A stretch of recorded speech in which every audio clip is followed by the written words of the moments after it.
सूरज सा तेज नहीं मुझ में, दीपक सा जलता देखोगे। सूरज सा तेज नहीं मुझ में, दीपक सा जलता देखोगे। अपनी हद रोशन करने से तुम मुझको कब तक रोकोगे? तुम मुझको कब तक रोकोगे?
हाँ जी, तो अभी हम जो लास्ट डिस्कशन हुआ था हमारा, हमने उसमें हम पास्ट 2000 ईयर्स के बारे में डिस्कशन किया था और उसमें ये देख रहे थे कि how that transfer of knowledge was happening, how that connection was first lost. पहले वो कनेक्शन कैसे, पहले वो रोमन एम्पायर किस तरह से अपने चरम पे पहुंचता है और फिर उसके बाद जैसे ही उसका अपना ईस्टर्न आर्म टूटना शुरू होता है, फिर उसके 4 हिस्से हो जाते हैं। फिर उसके बाद उसका वो बाकी और दुनिया से कनेक्शन ही टूट जाता है। तभी कहते हैं कि वास्को डी गामा और कोपरनिकस को उन्होंने लोगों ने भेजा ढूँढने के लिए, क्योंकि वो कनेक्शन उनका टूट चुका था। उसके बाद जैसे ही उनके वो हिस्से शुरू हुए, वहीं से फ्यूडलिज्म एटसेट्रा शुरू होता है और वहीं से ये स्टेट की जो मॉडर्न अंडरस्टैंडिंग है, कहीं न कहीं वहीं उसी में रूटेड है।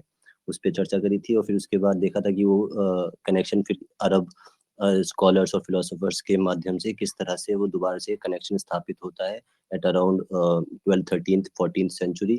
अरब स्कॉलर्स के साथ वो 8th 9th सेंचुरी में ही दोबारा से रिकनेक्ट होना शुरू हो जाता है। तो फिर वो ट्रांसफर ऑफ नॉलेज दोबारा होती है और फिर वही वही जब नॉलेज पहुंचती है through different translations and different works, उस समय बहुत लोगों ने बहुत स्कॉलिस्टिक काम किया है, अगर आप उसमें जाके देखेंगे तो वही नॉलेज जब वो वहाँ पे दोबारा पहुँचती है तो उसे फिर वो रिनेसा बोलते हैं। और ऐसा नहीं है कि वो जो उस समय के जो थिंकर्स थे, जो वहाँ के थिंकर्स थे, वो उसे नहीं जानते थे या नहीं बोल रहे थे, वो बोल रहे थे, लेकिन बाद में वो थॉट जो वो थॉट जो वो ट्रांसफर ऑफ नॉलेज वाले थॉट थे या जो वो डिस्कनेक्शन वाले थॉट थे, वो थॉट ऊपर नहीं आए किसी कारणवश और बाकी और चीज़ें चलती रही। तो वो हमने देखने की कोशिश करी थी कि व्हाट वाज़ रियली हैपनिंग। आज हम देखते हैं कि इसके इन सब के पीछे, क्योंकि देखिए कोई भी चीज़ जो बनती है, कोई भी चीज़ उसकी एक अपनी फ़िलॉसफ़ी होती है, चाहे कोई इन्वेंशन हो, चाहे वो डिस्कवरी हो। इसलिए सारे आप इन्वेंटर्स को आप देखोगे जनरली आइज़ैक न्यूटन को भी फ़िलॉसोफर बोला जाता है, अल्बर्ट आइंस्टाइन को भी फ़िलॉसोफर बोला जाता है। हर क्योंकि वो बिना फ़िलॉसफ़ी के कोई भी चीज़ बन ही नहीं सकती एट द फर्स्ट प्लेस।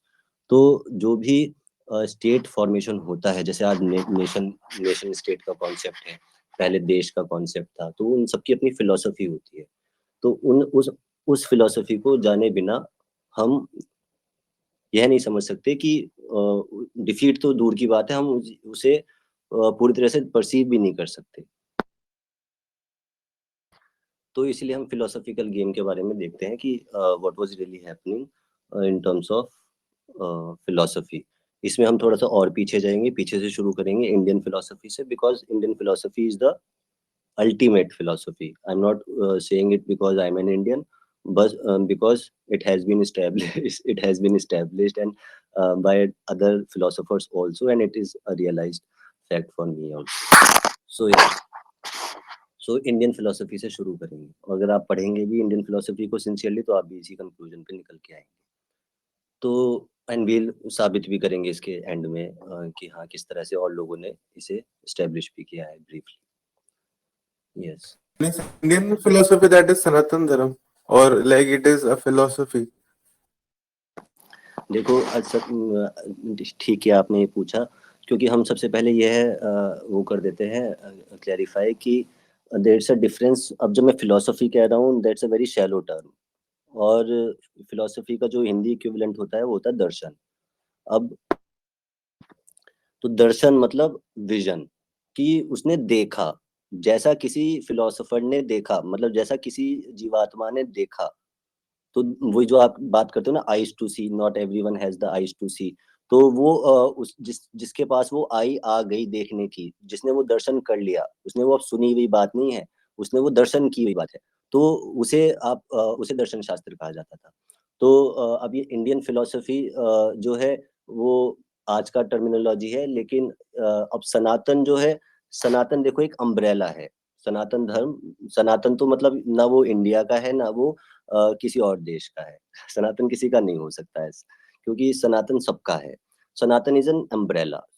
उस अम्ब्रेला के अंदर ये डिफरेंट जीवात्मा, जब जैसे जैसे हमारे चेतना का तल गिरता चला गया, वैसे वैसे जो हमारी जो समझ थी, नॉलेज की जो समझ थी, वो अलग अलग जीवात्माओं ने, अलग अलग व्यक्तियों ने उसे अपने अपने प्रकार से समझने की कोशिश करी, और फिर उसे अपने प्रकार से व्यक्त किया कि ये मार्ग है, ऐसे ढूंढ सकते हैं नॉलेज को, ऐसे ढूंढ सकते हैं विजडम को।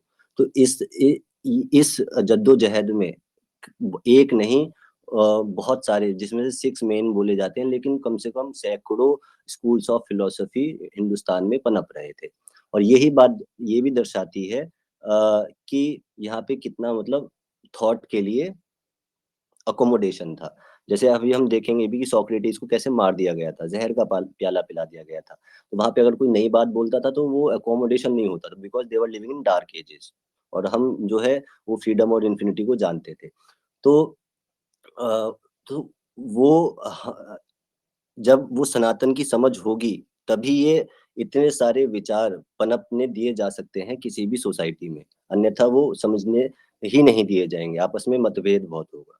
लेकिन अगर सनातन की समझ है, तब ये फ्रीडम ऑफ लिबर्टी वगैरह की बात ही नहीं होगी। क्योंकि सब एक ही है, everyone is an expression of that unity consciousness, and we have that knowing बहुत पहले से। तो उसके अंतर्गत हमारे यहाँ ये दर्शन शास्त्र पनप रहे थे। तो दर्शन जो है वो सनातन की अंडरस्टैंडिंग जिसके पास थी, उसे वो दर्शन हुआ, और उसने वो दर्शन जैसे हुआ, जिस भी माध्यम से हुआ, उससे वो स्कूल्स क्रिएट हो गए। ठीक है। तो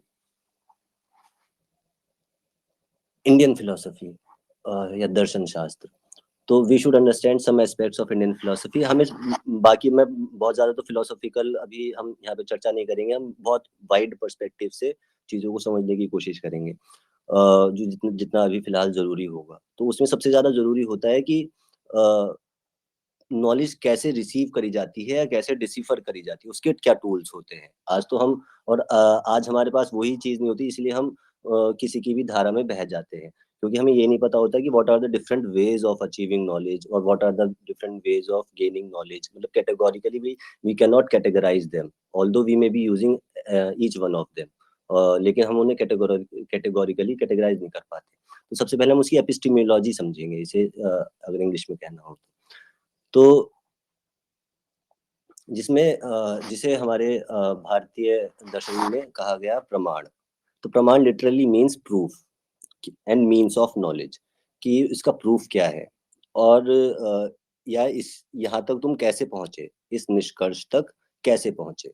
तो उसे प्रमाण कहते हैं। तो मान लो कोई व्यक्ति कोई बात कह रहा है, तो उससे उसका प्रूफ क्या है, उसका एविडेंस क्या है, या फिर वो उस निष्कर्ष तक कैसे पहुंच रहा है। तो in Indian philosophies pramana are the means which can lead to knowledge and serve as one of the core concepts in Indian epistemology.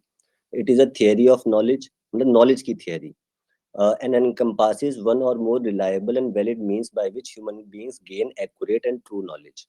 The focus of Praman is how correct knowledge can be acquired, how one knows, how one does not know, and to what extent knowledge pertinent about someone or something can be acquired. तो इसमें ये सारे चीजों की कितना जान सकती है, कितना जाना जा सकता है, क्या नहीं जाना जा सकता, कैसे जाना जा सकता है, किस रास्ते से जाके जाना जा सकता है, वो सारी चीजों को एक इसी से वो सारे अलग-अलग स्कूल्स ऑफ थॉट आए। जब इन्होंने ये सारे चिंतन किए कि नॉलेज को किस-किस तरीके से प्राप्त किया जा सकता है। फिर अलग-अलग जो स्कूल है वो अलग-अलग प्रमाणों का इस्तेमाल करेगा भविष्य में और उससे जो है अलग-अलग दर्शनों के स्कूल बन जाएँगे। तो ये सबसे पहले ये कहते हैं कि प्रत्यक्ष मतलब जो पहला प्रमाण है वो है प्रत्यक्ष, जो आपको प्रत्यक्ष है। So as a praman, being primary and fundamental to all sources of knowledge, it is enumerated first in order in all systems of Indian philosophy, or and taken as an independent means of knowledge as the knowledge produced by it. तो प्रत्यक्ष को तो सारे ही school मानेंगे क्योंकि जो प्रत्यक्ष है उसे नकारा नहीं जा सकता। प्रत्यक्ष को लूजली परसेप्शन बोलते हैं, which is not accurately a right translation. So I'll not be using that very much. तो प्रत्यक्ष जो कि सेल्फ एविडेंट, उसके लिए प्रूफ की आवश्यकता नहीं है। उसके लिए ये भी नहीं पूछना कि तुम इस निष्कर्ष तक कैसे पहुंचे, क्योंकि वो प्रत्यक्ष है कि पेड़ की पत्तियां हरी हैं। अब इसके लिए ना कोई प्रूफ की आवश्यकता है और ना कोई मीन्स ऑफ नॉलेज की आवश्यकता है। हाँ, इसे भी अगर कोई चीड़-फाड़ करने बैठ जाए तो ये मेरे सेंस में ऐसे जाके कनेक्ट होती है, तो वो एक अलग डिसिफरिंग हो जाएगी। अदरवाइज ये एक प्रत्यक्ष है। एक रैशनलिस्ट या एक जो साइंटिफिक ब्रेन वाला होगा वो भी कार्य करेगा, वो हम देखेंगे आगे कैसे करते हैं फिर। प्रत्यक्ष को भी नकारने लगते हैं मतलब भविष्य में।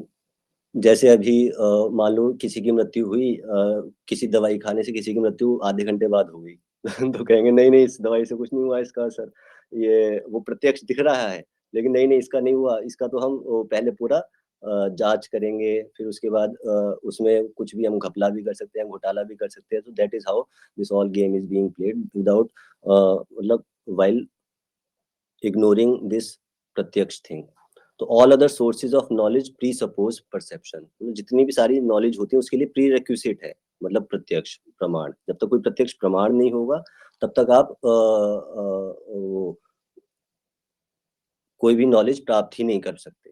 Perception is a source of cognition as well as a type of true cognition. Internal contents of human cognition like pain and pleasure are cognized through the mind and it is called mental perception.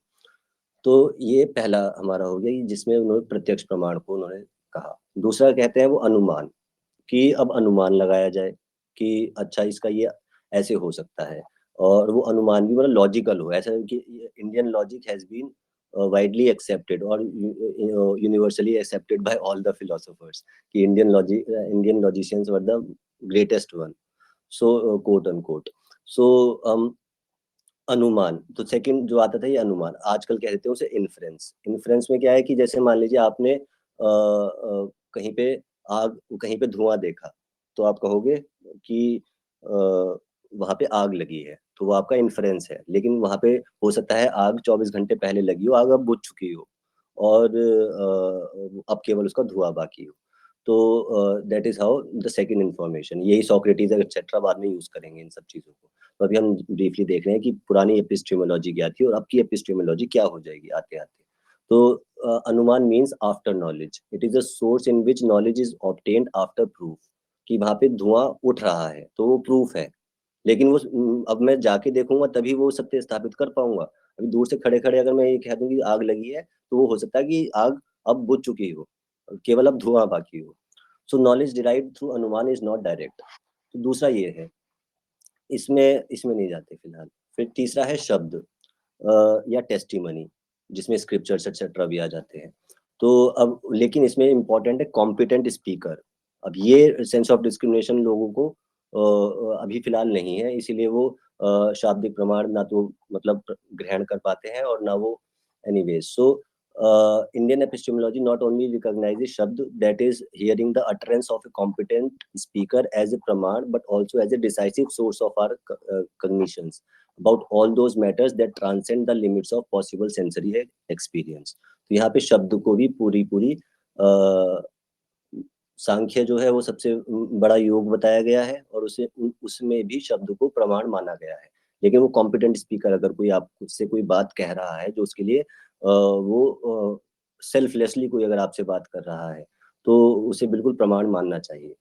Our experience shows that the major part of a person's talk of knowledge about the world is acquired from oral and or written testimony of other people. अब यही सब चीजें ये पढ़ भी रहे थे philosophers, और इसी को ये बाद में मतलब मिस यूटिलाइज करेंगे या वो मिस यूटिलाइजेशन हो जाएगा उनका अपने आप ही। कि अब इन्हें ये पता है कि अच्छा ज़्यादातर नॉलेज जो है इंसान की वो शब्दों से ही आती है, तो उन्होंने मीडिया का इस्तेमाल कर लिया। अब ये भले ही उसे डिनाई करते रहे, लेकिन they are utilising the same thing, क्योंकि उन्होंने जब वो फिलॉसफी पढ़ी या वेस्टर्न ने भी बाद में फिलॉसफी पढ़ी, तो उन्होंने ये सब चीज़ें समझी कि नॉलेज या उसका किसी का परसेप्शन कैसे बदला जाता है। जो भी अभी माइंड कंट्रोल और माइंड परसेप्शन, उसमें सब ये सब चीज़ें पढ़ी गई हैं। और उसके बाद ही ये सब चीज़ों का इन्वेंशन हुआ है, जिस तरीके से आज ये इसका मतलब उपयोग हो रहा है।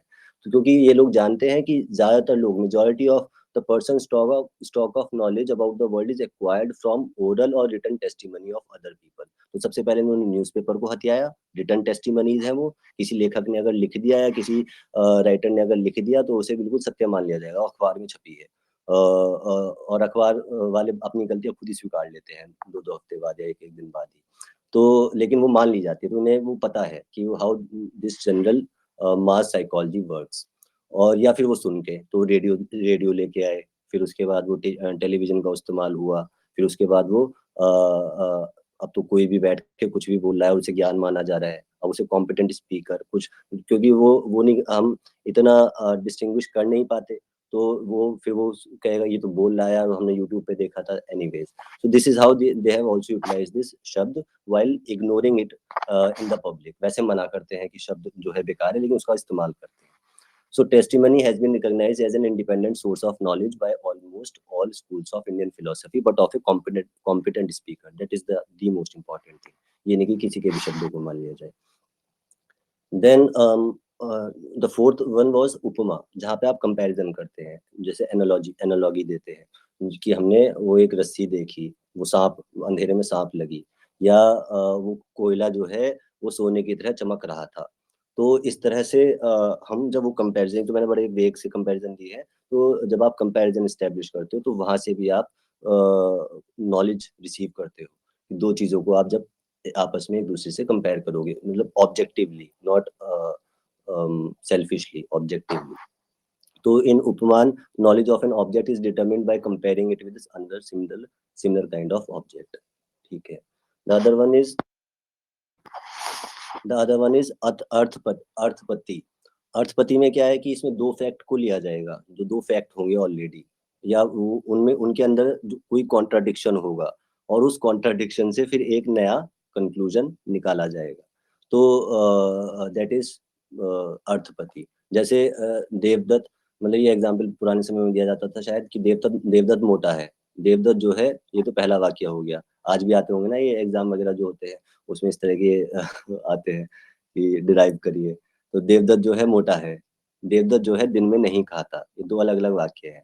तो इससे क्या निष्कर्ष निकाला जा सकता है कि देवदत्त जो है रात में खाता होगा। तो दी सिंपल, इससे बहुत हाई अभी सिंपलेस्ट फॉर्म ऑफ एग्जाम्पल है। तो जहाँ दो फैक्ट के कॉन्ट्राडिक्शन से या दो फैक्ट के से एक और नया फैक्ट निकाला जाता है। तो एक ये तरीका था। आखिरी तरीका था इसमें अनुपलब्धि, जहाँ पे अब्सेंस को, कि किसी की अब्सेंस से वो अ, ज्ञान प्राप्त होता है। जैसे मान लीजिए आप घर में घुसते हो और आपके घर में किसी एक जगह पे रोज़ चेयर रखी होती है ना? और आप एक दिन गए और वहाँ पे चेयर नहीं रखी थी। तो आपने उसके ना होने से ये जाना कि वो चेयर वहाँ पे नहीं है। तो वो दैट इज़ कॉल्ड अनुपलब्धि। या फिर जैसे व्हाट एक्सिस्ट नथिंग एक्सिस्ट। तो ये वो आप जो नहीं देख पा रहे हो, उसे कैसे समझोगे? तो उसे समझने के लिए अनुपलब्धि का इस्तेमाल किया जाता था, मतलब एसोटेरिकल या स्पिरिचुअल रियल में जाने के लिए। तो जिसे लोगों ने नेति-नेति भी कह दिया anyways. So these were the 6 main तरीकाज़ by which knowledge was received in Indian ancient दर्शन। जिसमें से परसेप्शन, मतलब प्रत्यक्ष को, अनुमान को और शब्द को यूनिवर्सली ही एक्सेप्ट किया गया। लगभग-लगभग सभी ने इसे एक्सेप्ट किया। बाकी उपमा को, अर्थपति को और अनुपलब्धि को किसी ने माना और किसी ने नहीं माना। मतलब इंडियन दर्शन के हिसाब से हम बात कर रहे हैं। तो सांख्या में जैसे तीनों को माना उन्होंने, प्रत्यक्ष को भी माना, अनुमान को भी माना और शब्द को भी माना। तो जो बाद में जो वेस्टर्न फिलोसफी का निष्कर्ष निकल के आता है वो तीन विचारों में निकल के आता है, तीन कैटेगरीज में आप उसे ब्रॉडली, हालांकि और भी अलग क्लासिफिकेशंस बाद में आए हैं, लेकिन ब्रॉडली जो तीन क्लासिफिकेशंस में कर सकते हैं हम वो है, एक है राशनलिस्ट होते हैं जिन्हें रैशनल बोलते हैं, एक एम्पिरिसिस्ट होते हैं तो वो एम्पिरिसिज्म, तो एक राशनलिज्म जन्म लेता है, एक एम्पिरिसिज्म जन्म लेता है, और एक एग्जिस्टेंशियलिज्म जन्म लेता है। तो ये जो सांख्य था, it was the old, you can say we can regard it as the oldest rationalist schools of Indian philosophy और of general philosophy of human philosophy. So ये जो मानते थे ये प्रत्यक्ष को भी मानते थे, अनुमान को भी मानते थे, और शब्द को भी मानते थे। फिर उसके बाद न्याय न्याय वैशेषिका वालों की एपिस्टेमोलॉजी 4, उन्होंने वो उपमा को भी एडिशनली मानते थे, मतलब वो प्रत्यक्ष को भी मानते थे, इन्फ्रेंस को भी मानते थे, कंपैरिजन या एनालॉगी को भी, उपमा को भी मानते थे, और शब्द को भी मानते थे। देन इन्हें आप कह सकते हो कि दीज वर द रियलिस्ट, ये रियलिस्ट लोग थे, मतलब ऐसा बोला जाता है सर्किट में, फिलोसॉफिकल सर्किट में। So these were the realist. जैसे प्लेटो का अगर हम आगे देखेंगे तो प्लेटो वाज एन आइडियलिस्ट, तो उसके बारे में आगे चर्चा करेंगे। तो ऐसे अलग अलग व्यक्तियों के अपने फिलोसॉफिकल विचार होते हैं जिसे हम थोड़ा सा समझना चाहिए। तो जैसे ये एक बहुत अच्छा नसादिया सूक्ता में, मतलब लॉजिक का एक बहुत अच्छा प्रमाण है कि कितना, मतलब ये क्यों मैं यहाँ पे मेंशन कर रहा हूँ, क्योंकि बाद में जो सोक्रेटिस वगैरह हैं वो इस पे बाद में पहुंचते हैं, मतलब उससे पहले के फिलोसोफर्स तो पहुंचे ही नहीं, और ये थॉट पहले से ही एग्जिस्ट कर रहा था इधर की तरफ। मतलब हमारा जो लॉजिक शक्ति थी, जो तर्क शक्ति थी, हम पहले ही बहुत असीमित तौर पे इस्तेमाल कर रहे थे। तो जैसे नसादिया सूक्ता के बारे में क्या, who really knows, who will here proclaim it, whence was it produced, whence is this creation, the gods came afterwards with the creation of this universe, who then knows whence it has arisen। तो वो मतलब ये question, मतलब सटीक question पूछ रहे हैं कि कौन जानता है यहाँ पे, कौन कहेगा कि वो जानता है, कौन कब पैदा हुआ था, ये सारा सृष्टि कब रचना हुई है इसकी। यहाँ तो जब देवता सृष्टि की रचना के बाद आए हैं, तो फिर जानता कौन है?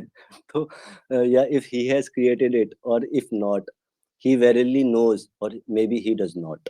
मतलब इस तरह के जो आर्ग्यूमेंट्स थे, या इस तरह के जो हमारे फिलोसॉफिकल विचार थे, these are very ancient thoughts। So yeah, so there were this existence of logical reasoning and other capabilities which was not there in these civilizations of Greek, Mesopotamia, जब तक ये इनमें यहाँ पे philosophers आते नहीं है, और फिर वो फिलोसोफर से स्पेसिफिकली कोई फिलोसोफर आएगा और वो फिलोसोफर जा आके उसका इधर उधर से किसी से आदान प्रदान होगा, और फिर उसके बाद वो जाके फिर भी ये कंफ्यूज ही रहेंगे अंत तक। अभी तक ये व्यक्ति मतलब in general, apart from some exceptions here and there, Indian philosophy has been misunderstood, और उसी का कारण है कि हम सोसाइटी इस बुरी दुर्दशा में जो भी आज पहुंची है वो इसी का कारण है, क्योंकि किसी ने आधी बात समझी और उसका फिर मिस यूटिलाइजेशन गलत करेगा आगे, या वो तो बात को पूरी समझी नहीं, और वो मतभेद आपस में करने लग जाएंगे हम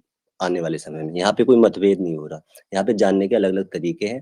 जैसे वैशेषिका वाले वो एटॉमिस्ट थे, तो वो एटम का ज्ञान कर रहे थे, वो साइंटिस्ट कह सकते हो, those were the first scientist of humanity. तो उन्होंने अणु का ज्ञान करा कि अणु क्या होता है, एटॉमिक क्या होता है, एटॉमिक पार्टिकल्स क्या होते हैं, वो वहां तक वो उसके मूवमेंट, मोशन, उसकी सारी कैलकुलेशन करने में लगे हुए थे। तो उनके तरीके अलग होंगे। ऐसे ही न्याय वाले तरीके अलग थे, योग वाले कुछ अलग ही मार्ग बता रहे थे। तो उसका मतलब ये नहीं है ना कि बस तुम मेरी बात मानोगे, लेकिन अभी जो ये पूरा पिछले 200-300-400 सालों में हुआ है, अब कह रहे हैं कि वो ट्रस्ट द साइंस। क्यों भाई? Science is the only medium. लेकिन ये अब फिलोसॉफिकल विचार लोगों को ये बता दिया गया है कि साइंस ही सर्वोत्तम है, साइंस ही सर्वश्रेष्ठ है, और उससे ऊपर कोई और तरीका नहीं है एग्जिस्ट करने का, या नॉलेज को गेन करने का, या प्राप्त करने का। अपना कोई सेंस नहीं है किसी व्यक्ति का, उसका अपना कोई प्रत्यक्ष प्रमाण नहीं है, केवल और केवल साइंस है। So this thought is very disastrous, और वो ऑलरेडी प्रूव हो चुका है, और अब सब सामने देख रहे हैं उसे प्रत्यक्ष प्रमाण के तौर पे। या देन चर्वक, अभी जो सारे लोग बने हुए हैं वो मेरे दृष्टिकोण से अगर देखा जाए वो सारे चर्वक हैं। चरवक्स वर द मटीरियलिस्ट, वो इन्फ्रेंस को भी रिजेक्ट करते थे, टेस्टिमनी को भी रिजेक्ट, जो दिख रहा है। लेकिन हाँ, जो पुराने प्रत्यक्ष, जो पुराने चरवक थे, वो एटलीस्ट आज के चरवक से अच्छे थे। क्यों? क्योंकि जो उन्हें दिख रहा है प्रत्यक्ष प्रमाण के तौर पे, उसे तो नजरअंदाज वो कभी भी नहीं करते थे। आजकल के जो ये लोग बैठे हैं, ये प्रत्यक्ष को कह रहे हो अभी अभी अभी जो है हम इसकी जांच करेंगे, अभी जो है चाहे वो प्रत्यक्ष हुआ हो सामने, लेकिन नहीं नहीं इसकी हम पूरी जांच करेंगे, और क्योंकि जांच में फिर मैनिपुलेशन करने का खेल लग जाता है। तो चरवक, पुराने समय के चरवक, प्रत्यक्ष अगर कोई घटना घटी है या सामने घट रही है या मास्क लगाने से किसी का दम घुट रहा है, तो वो उसे नजरअंदाज नहीं करेंगे। लेकिन ये नहीं नहीं नहीं हम इसकी रिसर्च करेंगे, और रिसर्च कभी होगी नहीं। तो आजकल के जो चार्वाक है वो और भी ज्यादा उनकी बुरी हालत हो चुकी है, because they have no philosophical ground, they are only doing that which has been told to them in certain textbook which was written or produced uh, by a non developed mind। उसका mind ही develop नहीं हुआ था जिसने वो पुस्तकें लिखी, और उसकी बातें हम सत्य मान करके अपने जो भी अभी करते हैं वो हम कर रहे हैं। So the epistemological doctrine of the Charvaka school is that perception और प्रत्यक्ष is the only means of valid knowledge. Perception ये यहाँ पे दो तरह के बताते हैं, या प्रत्यक्ष प्रमाण जो कहते हैं दो तरह के होते हैं, एक एक्सटर्नल होता है, एक इंटरनल होता है। External perception is described as that arising from the interaction of five senses and worldly objects, जो सेंसेस और वर्ल्डली ऑब्जेक्ट्स के इंटरेक्शन से होगा।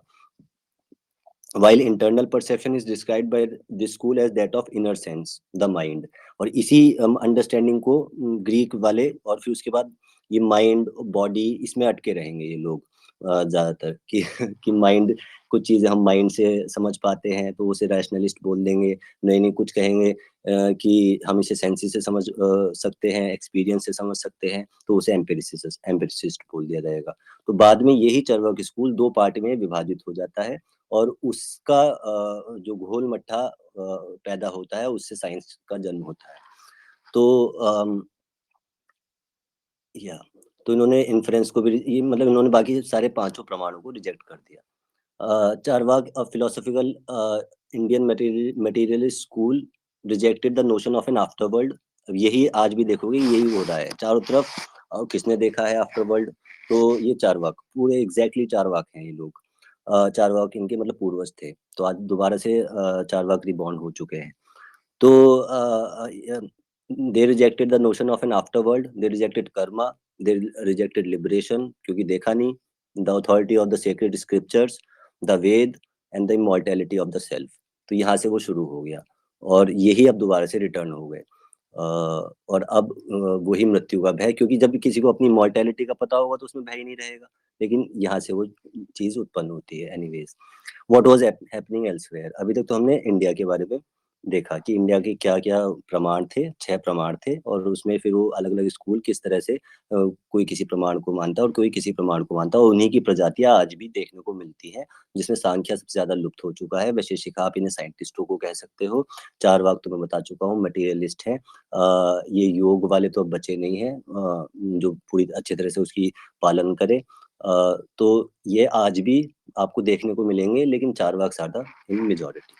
So what was happening elsewhere, वो देखते हैं। पहले चारवाक जो होते थे, वो ये उनका एक वाक्य होता था, घी खाओ घी पियो, चाहे चोरी करना पड़े या कुछ भी करना पड़े, अभी मजा लो, मतलब इस तरह का। तो वही मेंटेलिटी आज भी चली हुई है कि कर्म किसने देखा है, बाद में किसने देखा है, आज मजा ले लो, चाहे किसी को लूटना भी पड़ जाए, कोई दिक्कत नहीं।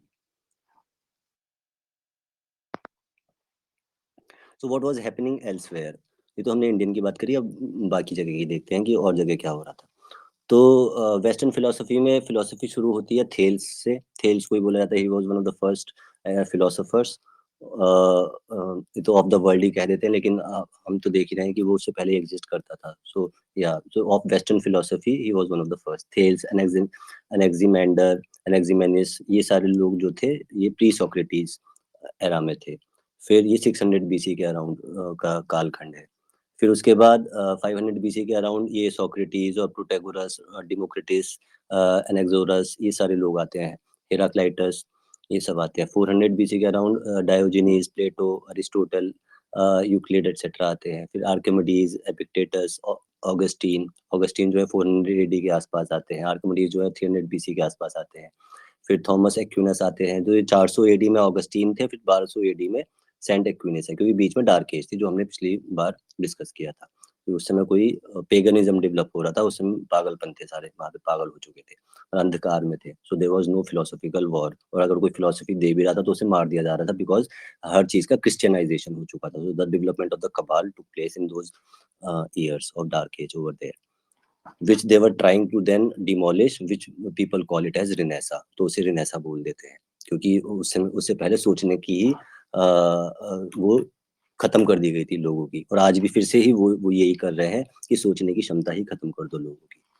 तो फिर 1500 एडी में Machiavelli, Copernicus, Erasmus, Thomas More जैसे लोग आते हैं। 1600 में केपलर, डेकार्टिस, हॉब्स, गैलीलियो आते हैं। पास्कल, स्पिनोजा, लॉकी, न्यूटन ये 1650 के आसपास आते हैं। लाइबनिज, ह्यूम, बर्कली ये आते 1700 के आसपास। फिर 1750 के अराउंड कांत आते हैं। फिर हीगल एक इम्पॉर्टेंट है, जो आजकल लोग हीगल की फिलोसफी भी काफ़ी हीगल से ही कार्ल मार्क्स की फिलोसफी जन्म होती है। मतलब ये इसलिए मैं बता रहा हूँ एक हायरार्की में, क्योंकि ये सब एक दूसरे की किताबें पढ़ के ही उन्होंने अपनी फिलोसफी को डेवलप किया। तो किसी ने किसी की किताब पढ़ी, किसी ने किसी की किताब पढ़ी, कि कोई किसी से इन्फ्लुएंस हुआ, कोई किसी से इन्फ्लुएंस हुआ। सो जैसे मार्क्स कुछ जो है हीगल से इन्फ्लुएंस हो जाएगा, कुछ किसी और चीज़ से इन्फ्लुएंस हो जाएगा। हीगल जो है वो कांत से इन्फ्लुएंस हो जाएगा। तो ये आपस में एक दूसरे से, ये पूरी एक चेन है। मतलब ये जब तक हम इस चेन को अच्छे से, मैं तो अभी केवल ब्रीफली हम इसे डिस्कस करेंगे, लेकिन इस चेन को अगर जो हम समझ लेंगे तो ये मतलब देन नॉलेज विल रिवील, अगर आप उसे लॉजिकली रिवील करना चाहते हैं तो। Otherwise there are other ways of doing it. So तो या देन 1850 में मार्क्स और ये नीचे, दुर्खाइम एटसेट्रा आते हैं। 1900 में ये फ्रॉयड, हसल, मूर, जंग, आइंस्टाइन, हेडाइगर, सार्त्रे, रसल, विटकेंस्टाइन ये सब लोग आते हैं। और 1950 में ये तो अभी फौकॉल्ट और दरिदा, ये डिकंस्ट्रक्टिविज्म, यहाँ तक नहीं जाएंगे अभी हम। So this was a chronology of philosophy, western philosophy.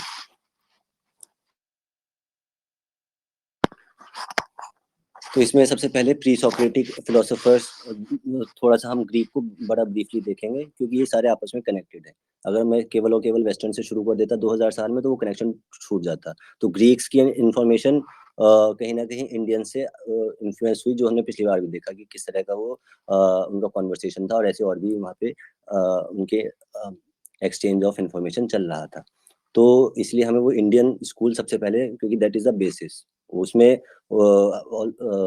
although we have not covered it in its entirety, and we can never cover anything in its entirety for that matter, लेकिन ये हमने उसे देखा। फिर अब उसके बाद ग्रीक, और फिर ये ग्रीक को पढ़ पढ़ के फिर ये बाद में ये जितने आज के वेस्टर्न फिलोसोफर हैं, मॉडर्न टाइम्स के या उससे पहले के और मिडिएवल टाइम्स के, वो सब यही ये सोक्रेटिस, प्लेटो, अरिस्टोटल पढ़ पढ़ के ही उन्होंने अपनी फिलोसफी का जन्म दिया। कोई उसे क्रिटिसाइज करेगा और कोई उसे मान लेगा, ऐसे चलेगा इनका।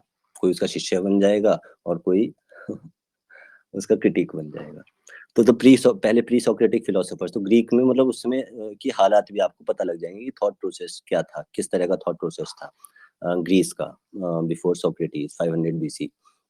तो sir, the pre Socratic philosophers rejected traditional mythological explanations for the phenomena they saw around them in favour of more rational explanations. तो यहाँ पे भी वो रैशनल स्कूल डेवलप हो रहा था, जो वो सांख्य, हमारे उधर सांख्य डेवलप था। They started to ask questions like where did everything come from, जो हमने भी वहाँ पे देखा। Why is there such variety and how can nature be described mathematically। तो ये इस तरह के इनके प्रश्न थे।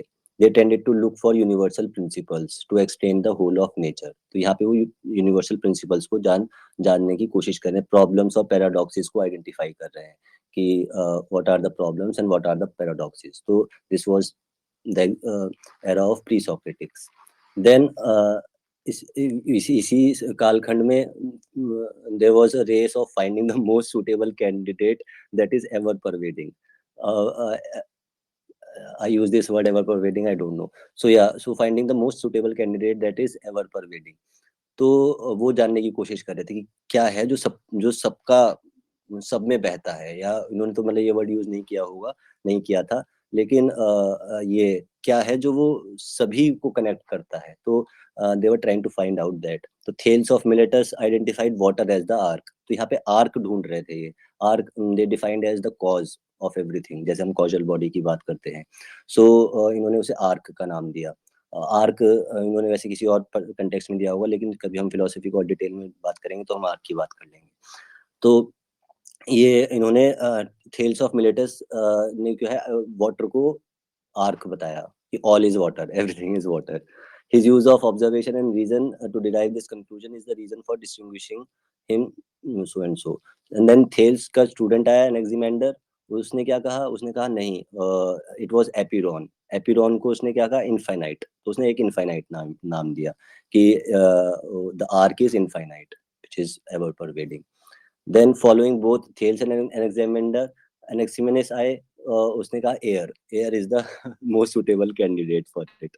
तो this fight was going on. अभी तक ये मतलब ईथर या इस पे नहीं पहुंचे. हाँ, वो एनेक्सिमेंडर इनफाइनाइट तक पहुंचा था, विच इज गुड. अदरवाइज ये सारे और एलिमेंट में ही बात कर रहे थे कि वाटर वाटर होगा जिसने सब कुछ बनाया होगा, एयर होगा, अर्थ होगा, एटसेट्रा. सो इस तरह के प्रश्न वहां पे उठाए जा रहे थे उस समय. इसी के साथ साथ फिर पाइथागोरस जैसे लोग आते हैं, और पाइथागोरस जैसे लोग जो है वो नंबर्स की बात करते हैं. इंडियन कनेक्शन ये पाइथागोरस का और लोगों को भी पता होगा, लेकिन अभी हम वहां पे नहीं जाएंगे, उस दिशा में नहीं जा रहे. तो यहाँ पे फिर वो गेम ऑफ नंबर्स शुरू हुआ.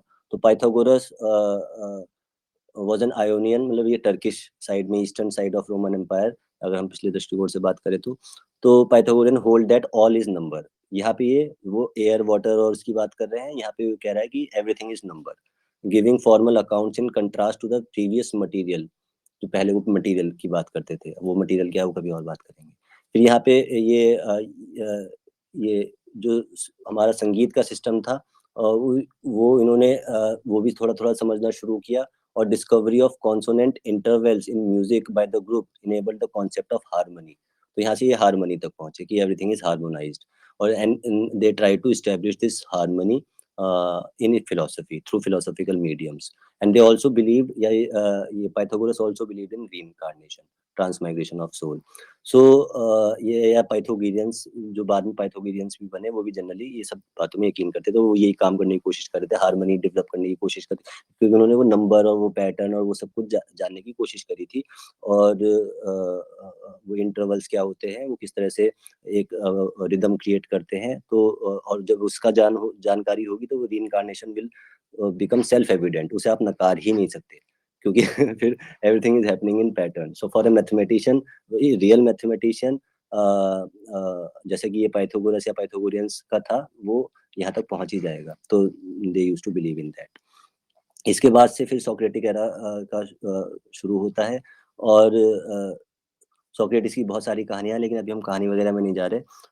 तो सोक्रेटिस ने जो है वो डायलेक्टिकल मेथड, जो हमारे यहाँ कहते हैं ना वाद विवाद, कि दो अलग अलग लोगों को जो अलग अलग विचार रखते हों, मतलब राइट वाला और एक लेफ्ट वाला. ये नहीं कि वो लड़ने के लिए बैठे, आजकल तो ऐसा होता है. ये वो किसी निष्कर्ष पे पहुंचने के लिए, और दोनों ही तैयार हों अपनी हार मानने के लिए, आर्ग्यूमेंट दोनों दे. और वो उससे वो कोई प्रश्न पूछेगा, वो उसका जवाब देगा, फिर वो उससे प्रश्न पूछेगा. ऐसे करते करते एक chain of question and answer, answer and question and answer and question will lead to a very defined version of truth. So that was the dialectical method which was introduced to Greek society by Socrates. हमारे यहाँ तो ये था पहले से ही, वाद विवाद जिसे कहते हैं. या तो सोक्रेटिस के ही शिष्य थे फिर ये प्लेटो, और प्लेटो के शिष्य फिर आगे जाके अरिस्टोटल बनते हैं. तो सोक्रेटिस की डेथ के बाद ये इन्होंने प्लेटो ने अपनी एकेडमी बना ली, और प्लेटोनिक एकेडमी. और प्लेटो ने लेकिन एथिक्स को रखा. अभी तक जो है ना एथिक्स चल रहे थे कहीं ना कहीं, या वर्चुअस फिलोसफी हो रही थी, या जिसने प्रिंसिपल्स को जाना हो, अपने उसूलों को जाना हो, या क्या सृष्टि के क्या नियम है, क्या उसूल है, क्या एथिक्स है. तो प्लेटो identified virtue with knowledge.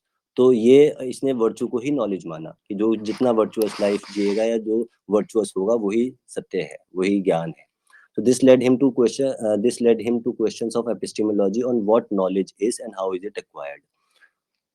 So yeah, फिर the most important character which has influenced the Greek philosophers later on, तो वो सोक्रेटिस और प्लेटो को समझ पाना, और क्योंकि जिस तरह से कॉन्शियसनेस गिर रही थी over the period of time, तो वो मुश्किल हो गया था. और स्पेशली वहाँ पे पेगनिज्म और क्रिश्चियनिटी का भी इतना ज्यादा बोलबाला था, तो सारे लोग जो है वो प्रश्न अलग तरीके से एक अलग माइंडसेट के साथ करने लगे, और वहाँ पे आपस में भी इंटरनल कॉन्फ्लिक्ट एक्सेट्रा होने की वजह से तो सोक्रेटिस और प्लेटो को तो एक तरह से पढ़ा गया, लेकिन उन्हें समझा नहीं गया, तो उन्हें दरकिनार कर दिया गया, उनके क्रिटिक ज्यादा हुए।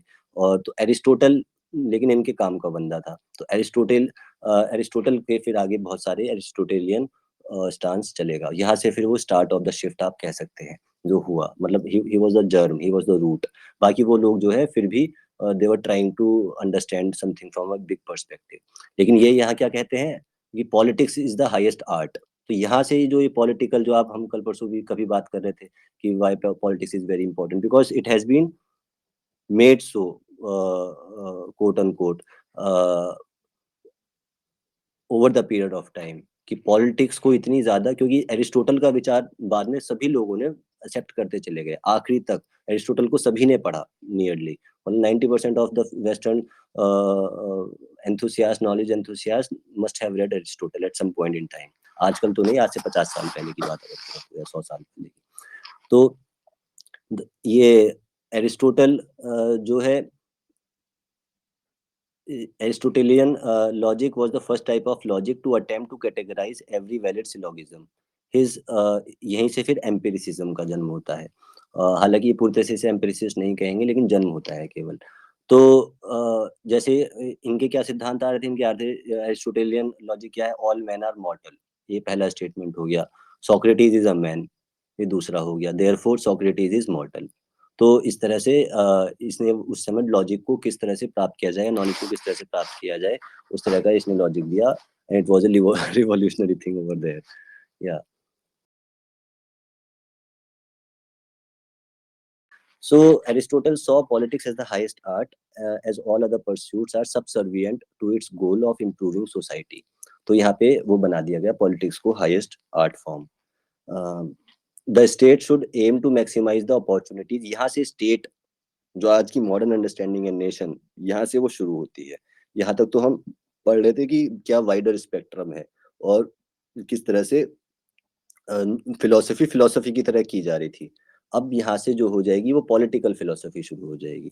अब हर चीज पॉलिटिकल के नजरिए से, स्टेट के नजरिए से, सोसाइटी के नजरिए से, मतलब बहुत उसने अपना गिरावट, पहले वो मेनली जो है वो एग्जिस्टेंस के नजरिए से, कॉन्शियसनेस के नजरिए से, मेटाफिजिकल सेंस में, उन सारे सेंस में वो क्वेश्चनिंग ज्यादा होती थी या ज्यादा हो रही थी। लेकिन इसके बाद क्या है, वो पॉलिटिकल बनता चला जाएगा, सब कुछ स्टेट सेंट्रिक होता चला जाएगा। इसीलिए फिर वो उनका यहीं से वो कॉलोनियलिज्म का भी सीड जन्म होगा। यहाँ से इन्हें पता लगेगा अच्छा politics is the highest art form, तो फिर वहां पे तो कोई पॉलिटिक्स होती नहीं है। They are not civilised people, let's go there and civilize them all because it is the duty of us, because we are more enlightened and we have already built this civilized society। So from this shallow understanding of theirs arose this concept of colonialism and imperialism, और फिर वो dominate करते चले गए। तो यहाँ से वो मिसअंडरस्टैंडिंग शुरू हो चुकी थी। So the state should aim to maximize the opportunities for the pursuit of reason and virtue through leisure, learning and contemplation। यहाँ पे फिर भी वो समझी हुई बात कर रहे हैं, because it was happening around 2300 years before। तो लेकिन उसके बाद जो मिसइंटरप्रिटेशन होती गई, धीरे धीरे धीरे धीरे धीरे धीरे करते हुए मिसअंडरस्टैंडिंग, मतलब पूरा थॉट नहीं समझा अरिस्टोटल का भी, और फिर वो वीक पड़ता चला जाएगा over the period of time. Aristotle was the one who was the master और द गुरु ऑफ अलेक्जेंडर। तो अलेक्जेंडर को भी अरिस्टोटल ने ही, अरस्तु ने पढ़ाया था। और तो अरस्तु कॉन्कर्ड, मतलब इसने अलेक्जेंडर को पढ़ाया, और अलेक्जेंडर ने फिर दुनिया में वो निकल गया, और यहीं से फिर वो कॉलोनियलिज्म, जैसे मैंने बताया कि आप डोमिनेट करो दूसरों पे जाके, पॉलिटिकल अपना एक सीन बनाओ, एक पॉलिटिकल स्टेट बनाओ, because it is the highest art form, और बाकी जो सारे ऑल अदर परस्यूट्स हैं आर सबसर्विएंट टू इट्स गोल। तो यही अलेक्जेंडर को सिखाया गया था, और यही फिर बाद में भी अलेक्जेंडर को एक आइडियल मान के वहां के और एम्पायर्स क्रिएट हुए, जैसे बाइजेंटाइन एटसेट्रा। एंड बाद में जो ये I will go through it afterwards. So the Hellenistic and Roman imperial period, जो इसके बाद आएगा, जो हमने पिछली बार रोमन पीरियड की बात करी थी, तो saw the continuation of Aristotelianism and cynicism. Platonism also continued but came under new interpretation. मैंने अभी बता दिया, इसे बोल दिया गया स्केप्टिसिज्म, एकेडमिक स्केप्टिसिज्म। ये जब हम फिलोसफी कभी और डिटेल में पढ़ेंगे तो भी इन सब बारे में बात कर लेंगे। The main difference between Plato and Aristotle या Aristotle philosophy is that the philosophy of Plato is more theoretical and abstract in nature. Abstract वो हो जाती है जो किसी की अगर समझने की क्षमता नहीं होती तो उसे वो abstract ही कह देता है. That's what I have understood. Nothing is theoretical as such. Theoretical only is the incapability of the person to understand its practicality. सो तो यही बाद में हुआ।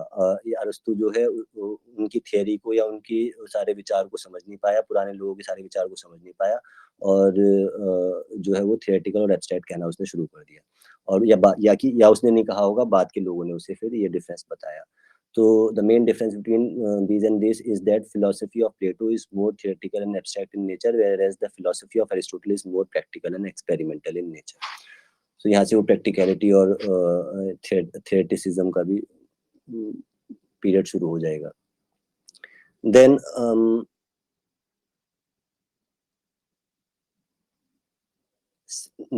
इसी के साइमल्टेनियसली सिनेसिस का जन्म हो रहा था। सिनेसिस्ट जो होते थे या सिनिसिज्म जो है वो it rejected all conventional desires for health, wealth, power and fame and advocated a life free from all possessions and property as the way to achieving virtuous या achieving virtue। क्योंकि पहले प्लेटो ने यही कहा था कि knowledge is virtue, virtue is knowledge। तो सब लोग जो है virtue पे पहुंचना चाह रहे थे या धर्म पे पहुंचना चाह रहे थे।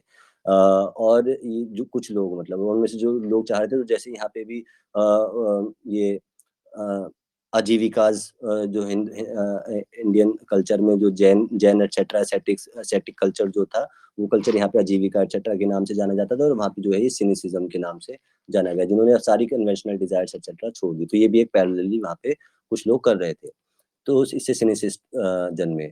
फिर इसी के साथ साथ स्केप्टिसिज्म भी चल रहा था, तो यहाँ उससे स्केप्टिक्स का जन्म हुआ, which held that because we can never know the true inner substance of things, only how they appear to us can be known, we should suspend judgment on everything as the only way of achieving inner peace। तो इन्होंने क्या कि judgement ही suspend कर दो क्योंकि आप you can never know the true inner substance of anything, they said. और ये आज भी बहुत सारे कहते हैं स्केप्टिक है, he is the sceptic.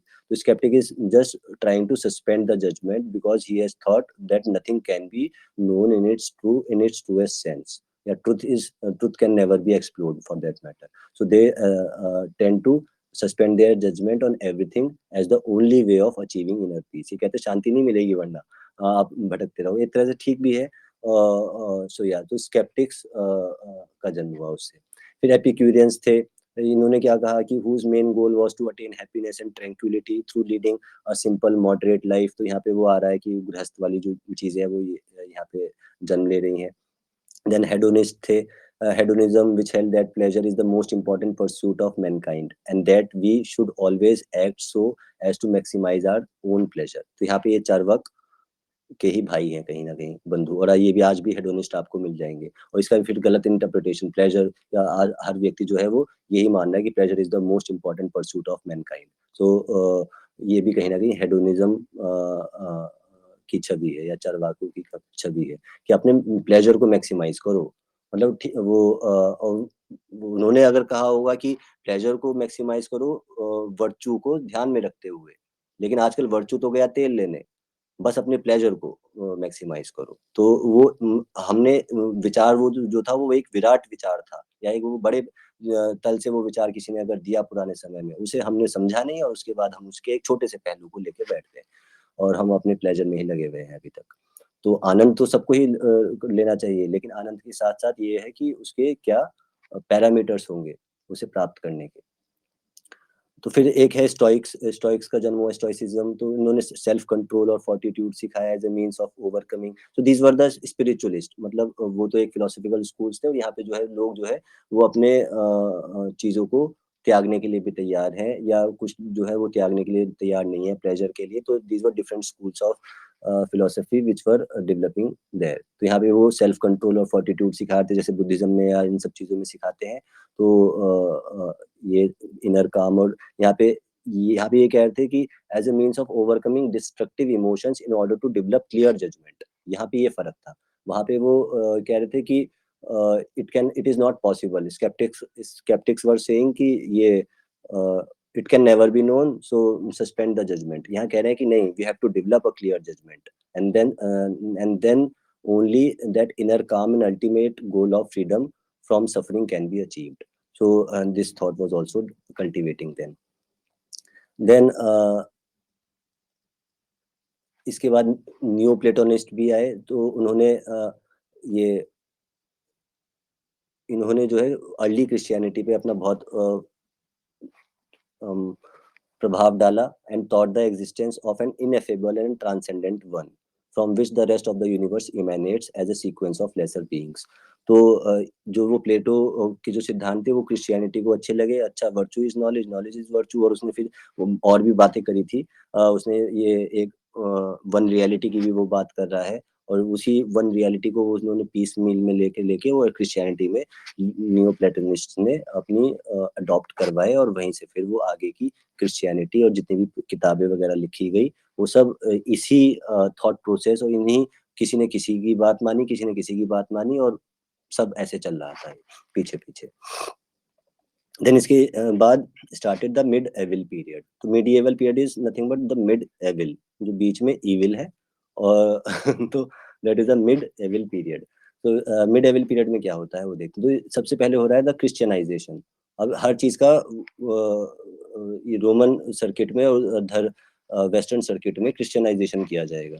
So medieval philosophy roughly extends from the Christianization of the Roman Empire until the Renaissance. मतलब 14वीं शताब्दी तक ये क्रिश्चियनाइजेशन चलता रहेगा।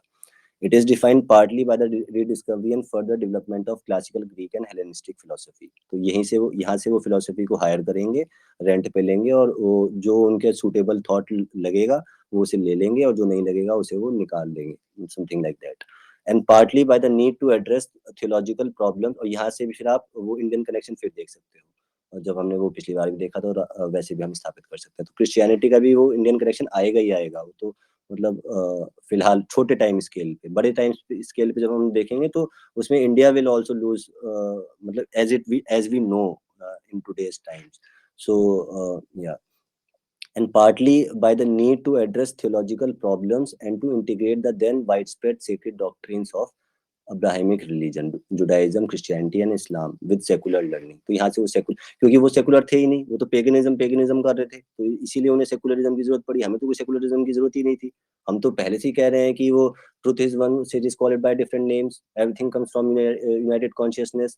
तो हम तो आपस में लड़ी नहीं। ये तो बाद में वो ये सब जो पिछले 2000 साल में जो भी हुआ वो सब या पिछले 1000-1500 साल में जो भी हुआ हमारे ऊपर इन्वेजन एक्सेट्रा हुआ, उसकी वजह से जो भी कुछ हुआ वो हुआ। अदरवाइज आपस में जो भी मतभेद वगैरह हुए, अन्यथा ये समझ जिस तरह से आज दिखाई जाती है वो मिसअंडरस्टूड है। वो पुराने शास्त्र नहीं समझ सकते जब तक उन्हें पूरी बात का नहीं पता होगा। तो वो शास्त्र को समझने के लिए वो पहले फ्लेक्सिबिलिटी और रिसेप्टिविटी होनी चाहिए, जो आजकल लोगों में अनफॉर्चुनेटली नहीं है। तो यहाँ से क्योंकि वहाँ पे पेगनिज्म, वो दूसरे वाले को बारबरिक कह रहे थे कि तुम तो बारबरिक हो, और जो क्रिश्चियन में मानेगा मिलिटस क्रिस्टी जो होगा वही जो है क्या कहते हैं, सन ऑफ गॉड है। तो यहाँ से लेकिन फिर उसके बाद धीरे धीरे over the period of time जब क्वेश्चन करने शुरू करे होंगे लोगों ने, कुछ फिलोसोफर्स आए, कुछ थिंकर्स आए, तो फिर वो धीरे धीरे करते करते एक विचार आएगा कि हाँ हर व्यक्ति जो है वो इंसान है। तो अब फिर सेकुलर थॉट वहाँ पे पनपना शुरू होगा, because they were coming from a dark age. We were already enlightened, और या हम पहले ही लाइट में थे एज ए कंट्री इंडिया। तो हमें जो है सेकुलरिज्म की जरूरत ही नहीं थी। तो ये लोग बाद में समझेंगे नहीं कि इंडिया की क्या गहराई है, इंडिया को क्या जरूरत है, क्या जरूरत नहीं है, और उसके बाद वो पॉलिटिकल होता चला जाएगा सारा कुछ। तो अब जो चलता है वो सब पॉलिटिकल फिलोसफी चलती है, जो कि प्रीडोमिनेंटली या प्राइमरीली ऐसे नहीं थी। यहाँ से फिर प्रॉब्लम ऑफ इविल, अब ये इविल को समझना शुरू करेंगे कि प्रॉब्लम ऑफ इविल क्या है, वॉर क्या होता है, टाइम क्या होता है। तो ये 14th सेंचुरी में ऑगस्टिनिज्म जन्म लेगा, जब ऑगस्टस आएगा। ऑगस्टस फिर से वो सारे चीजों को जन्म देगा, निकालेगा। On the problem of evil he argued that evil was a necessary product of human free will. तो ये इस तरह के थॉट्स जो आ रहे थे ये थॉट्स डेवलप कर रहे थे, ये सारे कोलोनियलिज्म को, इंपीरियलिज्म को, साइंस को, रैशनलिज्म को, एम्पिरिसिज्म को, जो भी कुछ मॉडर्न में बाद में घट रहा है, इस तरह के थॉट्स, क्योंकि ये उस समय वहाँ के लोग कुछ नहीं जान रहे थे, और फिर उसके बाद कोई आगे बता रहा था जिसकी बात उन्हें ठीक लग रही थी, क्योंकि पहले किसी और ने उस तरह के सवाल भी नहीं पूछे थे। तो फिर वही प्रभाव चलता चला जाएगा, और वो जो आज जो स्टेट है, it's based upon a very weak philosophy of these giants, they say, and we have to understand it, otherwise we'll never be able to change the system. So on the problem of evil, he argued that evil was a necessary product of human free will. ना तो इन्होंने free will को समझा, ना इन्होंने evil को समझा. Then on the other side scholasticism जन्म ले रहा था, और यहीं से फिर वो स्कॉलरली सोसाइटी और यूनिवर्सिटी का कॉन्सेप्ट तो सोक्रेटिस या प्लेटो की एकेडमी से आ रहा है, और ये जो स्कॉलस्टिसिज्म एक्सेट्रा जो आजकल हम सब स्कॉलर बनना चाहते हैं, तो ये सब वही थॉट चल रहा है, जो कि बड़ा वीक थॉट है, और उसी वीक थॉट को लेकर के हम खुश हो जाते हैं. सो यहाँ पे ये रीजनिंग कर रहे थे, तो यहाँ पे रीजनिंग का जन्म हो रहा था, इन्फ्रेंस का भी इस्तेमाल कर रहे थे to resolve contradictions, dialectical method का भी इस्तेमाल कर रहे थे. सो एज ये या इनमें सबसे पहले या सबसे मोस्ट इम्पोर्टेंट जो स्कॉलर आप कह सकते हैं वो है थॉमस, जिसका बहुत इन्फ्लुएंस रहा, वो है Thomas Aquinas. So an academic philosopher and the father of Thomism was immensely influential in medieval Christendom. He was influenced by newly discovered Aristotle. Newly discovered क्योंकि वो डार्क एज थी उससे पहले, तो उस समय दोबारा से वो रिसर्फेस हुआ, तो इन्होंने एरिस्टोटल को पढ़ा, और यहाँ से एरिस्टोटल को पकड़ के उसका सत्यानाश कर देंगे, उसके विचार का over the period of time. सत्यानाश तो उसने खुद भी करवाया था, उसका शिष्य भी अलेक्जेंडर जैसा था. Anyways, so he was influenced by a newly discovered Aristotle and aimed to reconcile his philosophy with Christian theology. तो इसके बाद ये इनका बस वो हर चीज को क्रिश्चियन थियोलॉजी में एस्टेब्लिश करना है, या हर चीज को वो अब्राहमिक थियोलॉजी में एस्टेब्लिश करना है. तो यहाँ से यही बाद में फिर कोलोनियलिज्म बनेगा, यही बाद में फिर वो एजुकेशन हमें देना शुरू करेंगे, यही बाद में फिर हमारे लॉ बनाएंगे, यही बाद में फिर हमारे मीडिया को बनाएंगे, सब कुछ ये बनाएंगे, और फिर यही हमें उसी विचार से जो हम आजकल ट्रांस माइग्रेशन ऑफ सोल, जो हमारा मतलब एक बेसिक आइडिया या बेसिक अंडरस्टैंडिंग थी एज ए कलेक्टिव, वो हमारी अब बिल्कुल खत्म हो चुकी है, और उसका जो शुरुआत हो रही थी वो यहाँ से बहुत पहले से वो शुरू हुई थी, इसलिए हमें थोड़ा सा कनेक्टिंग थ्रेड हमें समझना चाहिए. सो aiming to develop an understanding of the soul, Aquinas was led to consider metaphysical questions of substance, matter, form, and change. He defined a material substance as the combination of an essence and accidental features. यहाँ पे एक्सीडेंटलिज्म भी जन्म ले लेगा. एक तरफ होता है सिंक्रोटिज्म, जहाँ पे हर कुछ सिंक्रोनाइज्ड है, और जो बाद में कुछ फिलोसोफर्स बीच में आएंगे, सिंक्रोटिस्ट भी आएंगे, लेकिन बहुत एक्सेप्शंस ही होंगे वो, और बाद में वो मॉडर्न टाइम्स में जो मतलब प्रकृति की लय, नेचर की लय, लेकिन ये यहाँ पे हर चीज को एक्सीडेंट मानते हैं, कोइंसिडेंस मानते हैं, with the essence being a combination of matter and form, similar to the Aristotelian view. So ये जो भी स्कॉलर्स बन रहे हैं आजकल, वो डायरेक्टली एरिस्टोटल की पद्धति से प्रभावित है, चाहते हुए या ना चाहते हुए. इसी के बीच में ये वो जो हमने डार्क एज डिस्कस करी थी, by the 11th century there was a renewed flowering of thought both in Christian Europe and in Muslim and Jewish Middle East. Most of the philosophers of this time were mainly concerned with proving the existence of God and with reconciling Christianity or Islam with the classical philosophy of Greece, particularly Aristotelianism. This period also saw the establishment of the first universities, which was an important factor in the subsequent development of philosophy. I think it was Oxford, if I'm not wrong. तो इस समय जो है वो प्रथम university बनी, और ये आप देख रहे हैं कि किस विचारों से निकल के आ रही है, जो आजकल सारा यूनिवर्सिटी का सिस्टम है, या स्कॉलस्टिक सिस्टम है, एकेडमिक सिस्टम, ये सारे वर्ड भी देखो ना, अकेडमी की, प्लेटो की अकेडमी थी, तो वो वहां से आ रहा है, स्कॉलर्स ये स्कॉलस्टिसिज्म से आ रहा है, तो सारे वर्ड्स ही वहां से लिए हुए हैं, डायरेक्टली कनेक्शन है.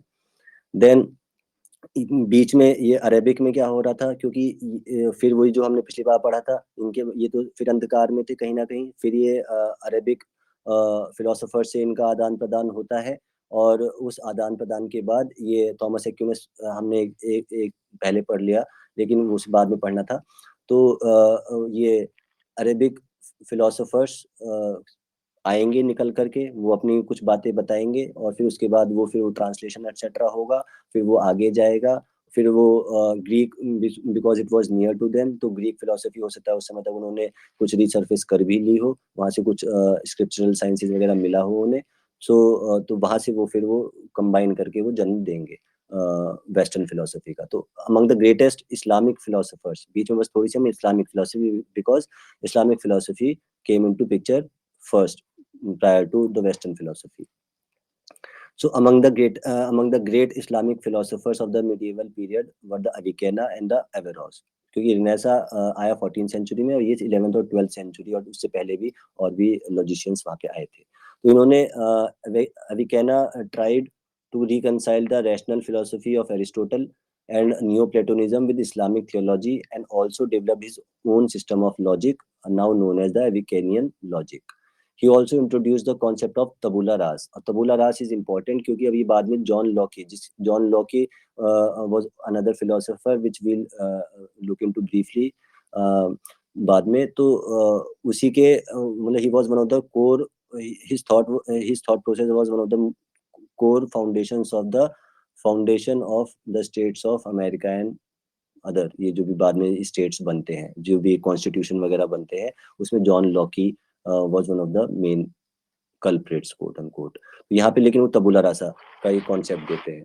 तो तबुला रस का क्या है कि the idea that humans are born with a blank slate, मतलब विद नो इनेट, कोई संस्कार कुछ नहीं है, सब जो है बिल्कुल नई शुरुआत कर रहे हैं। बिकॉज ट्रांसमाइग्रेशन ऑफ सोल तो ये यकीन ही नहीं करते, तो जब ट्रांसमाइग्रेशन नहीं करते तो everyone is born with no innate और built in mental content, उसका पास कोई मेंटल कंटेंट नहीं होता या उसके पास कोई इंटरनल कंटेंट एज सच नहीं होता, विद नो इनेट एनीथिंग, वो everyone is born as a blank slate, उस पर कुछ भी लिख सकते हैं। वहीं से ये स्कूल सिस्टम लेकर के आते हैं, क्योंकि ये सोचते हैं कि ब्लैंक स्लेट है तो 3 साल के बच्चे को 2 साल के बच्चे को कुछ जो हम पढ़ाना चाहते हैं वही हम पढ़ा सकते हैं, जैसा हम जो भी हम बताएंगे वो हम उसे बता सकते हैं। So we can create it in the manner we would like to see him or her. So this concept came into picture. तो अब ये देखते हैं कि इसका ज्ञान कहाँ से आ रहा था। तो इसका ज्ञान बस ब्रीफली हम चर्चा करेंगे। तो Avicenna was first schooled in Quran and literature and by the age of 10 he had memorized the entire Quran. 10 साल तक उन्होंने सारी कुरान वगैरह अपने जो भी शास्त्र थे वो पढ़ लिए। लेकिन उसके बाद उनके पिताजी ने he was letter sent by his father to an Indian greengrocer, एक सब्जी बेचने वाले के पास उन्होंने उसे भेजा, who taught him arithmetic and other philosophical things. तो यहाँ से वो उसने अरिथमेटिक मेथड, मतलब उस समय के ग्रीन ग्रोसर भी अरिथमेटिक जानते थे, तो और बाकी फिलोसफी भी जानते थे। तो अविकेना वहाँ से वो सीखते हैं और उसके बाद फिर वो आगे अपनी और लॉजिक वगैरह डेवलप करते हैं और उसका फिर बाद में ये वेस्टर्न फिलोसोफर्स यूज करना उसे सीखते हैं कि किस तरह से लॉजिक लगाया जा सकता है in order to reach any conclusion.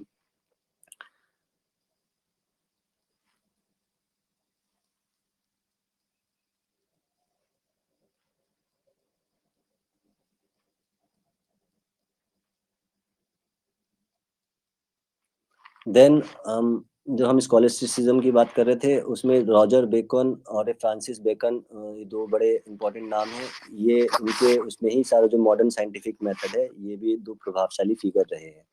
सो ये इन्होंने Roger Bacon was one of the earliest European advocates of empiricism. तो ये एम्पिरिसिज्म और उस समय का जो एम्पिरिसिज्म था वो फिर भी अच्छा था, बाद में वो एम्पिरिसिज्म और भी शैलो लेवल पे जाता चला जाएगा। जब हम थोड़ा सा देखेंगे बाद में कि क्या फर्क होता है तो पता लगेगा। देन उसके बाद एनलाइटनमेंट एज आती है। रिनेसा जब होता है 14वीं शताब्दी में तो उसे फिर कुछ लोग उसे बोलते हैं एज ऑफ रीजन। तो वहाँ पे रीजनिंग करना शुरू करते हैं लोग, उससे पहले रीजनिंग भी नहीं कर रहे थे डार्क एज के बाद। और उसके बाद फिर उनका एनलाइटनमेंट, मतलब वहाँ पे रात के बाद दिन निकल आया, तो ऐसे उन्होंने उसे एनलाइटनमेंट पीरियड कहा।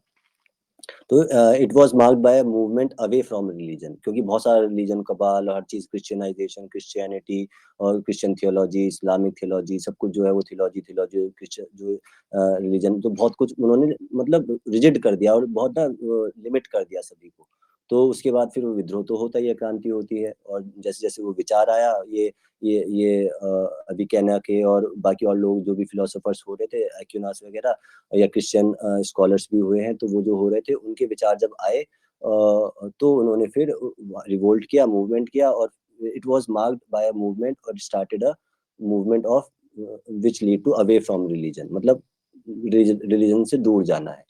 और ये उसकी जो आज शुरुआत है, जो आज रिलीजन एक तरह से खत्म ही हो गया। लोग कह रहे हैं कि मैं मुस्लिम हूँ, मैं हिंदू हूँ, कोई है, कोई कुछ नहीं, किसी को कुछ अता पता नहीं, बस वो उस घर में जन्म लिया है तो एक अलग बात है, बाकी पता उसे ना उसकी थियोलॉजी का पता है, ना उसके थियरी का पता है, ना उसकी एपिस्टेमोलॉजी का पता है, ना उसके एक्सटेंट का पता है, कुछ नहीं पता। तो ये मूवमेंट यहाँ से शुरू हो चुका था। तो क्यों, और वो बेसिस उनका अलग था। अब वो बाद में ना सब हम फिर हम वो हमें हाईजैक कर लेंगे। वो तो खुद तो निकल के आए थे डार्क एज से, और वो हमें डार्क एज में डाल देंगे, और हम जो है उस बात को समझ नहीं पाएंगे, और हमें भी उसे धीरे धीरे करते इनविजिबली सारी ही पूरी दुनिया जो है वो अवे फ्रॉम रिलीजन हो गई है, और आज जो है फिर one world religion is equal to science. ये प्लानिंग है, सबको साइंस पढ़ा दो, क्योंकि और कोई तो तरीका ही नहीं होता। बंदे का अपना कोई कॉमन सेंस नहीं है, बंदे का अपना कोई कॉमन परसेप्शन नहीं है, कोई प्रत्यक्ष प्रमाण नहीं है। जो रिसर्च वाला बता देगा, जो डेटा वाला बता देगा, चाहे वो 175 बच्चों पे ही करे, लेकिन हाँ बस वो साबित हो जाएगा। उसके बाद चाहे 1750 बच्चों की मृत्यु हो जाए, लेकिन वो 175 उन्होंने रिसर्च करी है, और 1750 जो है उसकी रिसर्च नहीं हुई। तो ये इस तरह का, ये जो शुरुआत हुई थी मूवमेंट, ये उनका दृष्टिकोण अलग था, लेकिन फिर वो पूरे दुनिया पे थोपने लग गए। वो बाद में पूरी दुनिया पे ही थोप दिया उन्होंने, व्हाइट मैन्स बर्डन के नाम पे। और वो सारा थॉट जो है वो मिस इंटरप्रेट करते हुए, वो एरिस्टोटल का थॉट कि politics is the highest art form, तो हम पॉलिटिकल स्टेट बनाएंगे पूरी दुनिया को। So away from religion and medieval scholasticism, जिसकी हमने थोड़ी सी ब्रीफली बात करी पहले, एंड टुवर्ड्स ह्यूमैनिज्म। अब ह्यूमैनिज्म का क्या है कि they believe that humans can solve their own problems through reliance on reason and the scientific method. यहाँ से साइंटिफिक मेथड और भी ज्यादा प्रगाढ़ होता चला जाता है, या रीजनिंग और भी ज्यादा प्रगाढ़ होती चली जाती है। ये इन्होंने ह्यूमैनिज्म की परिभाषा इस तरह से दी कि humans can solve there every problem, कैसे, रीजनिंग से और साइंटिफिक मेथड से, which has been proved wrong time and again, and it will continue be like that, because science can only study what is physical। दे वो metaphysical जानने की कोशिश कर रहे हैं, वो हेड्रन कोलाइडर एटसेट्रा में, लेकिन वो फिर वो नाश का कारण बनेगा अगर आप उतने तल तक चले जाते हैं तो, क्योंकि हम वो वर्चू को नहीं जानते, हम नॉलेज को नहीं जानते, हमें केवल वो साइंस ब्लाइंड साइंस पेट्रियट्स बना दिया गया है। अंधे मतलब साइंस को, अगर कोई अच्छे से साइंस को समझेगा तो साइंस के खिलाफ नहीं बोल रहा मैं, या क्रिटिसाइज नहीं कर रहा हूँ, लेकिन अब ये क्या है, ये ब्लाइंड साइंस पेट्रियट्स है, कंडीशनड साइंस पेट्रियट्स है। तो and a new sense of critical inquiry and we started disconnecting from natural reality. तो यहाँ से हम नेचुरल रियलिटी और फिर वो आर्टिफिशियल इंटेलिजेंस का जन्म होना शुरू हो जाएगा। हर चीज फिर बाद में आर्टिफिशियलिटी की तरफ जाती चली जाएगी over the period of time. यहाँ पे बहुत सारे स्कॉलर्स आते हैं, एरास्मस आता है, मैकियावेली आता है, थॉमस मोर आता है। थॉमस मोर का कॉन्सेप्ट था यूटोपिया का, जो अब ये यूटोपिया वो एक ऐसी चीज है जो मतलब सब पूरी दुनिया एक जैसी हो जाए, और सब एक जैसे शहर हो, सब एक दूसरे से कनेक्टेड हो, और सब मतलब फिजिकल वही सब चरवक बन जाए, सब प्लेजर लें, मजा लें, घी खाएं, लूटे, मतलब वो सबके पास सब कुछ हो, और भले वो स्पिरिचुअलिटी में उसे ऐसे भी ना पता हो, लेकिन बाकी उसके पास सब कुछ होना चाहिए, हवाई जहाज भी हो, सब कुछ हो। तो Thomas More was the first. Machiavelli ने पॉलिटिकल फिलोसफी दी। थॉमस मोर ने यूटोपिया के बारे में बात करी, और utopia influence generations of politicians and planners and even the early development of socialist ideas. तो इनके आइडियाज जो है बाद में, इनके नॉन पॉलिश्ड आइडियाज बाद में जाकर के वो पूरी दुनिया को कैप्चर करते हैं। तो यूटोपिया का कॉन्सेप्ट आता है। फ्रांसिस बेकन वो क्या कहते हैं कि that truth requires evidence from the real world. अब आजकल हम सुनते हैं ना कि evidence, we don't have evidence for it.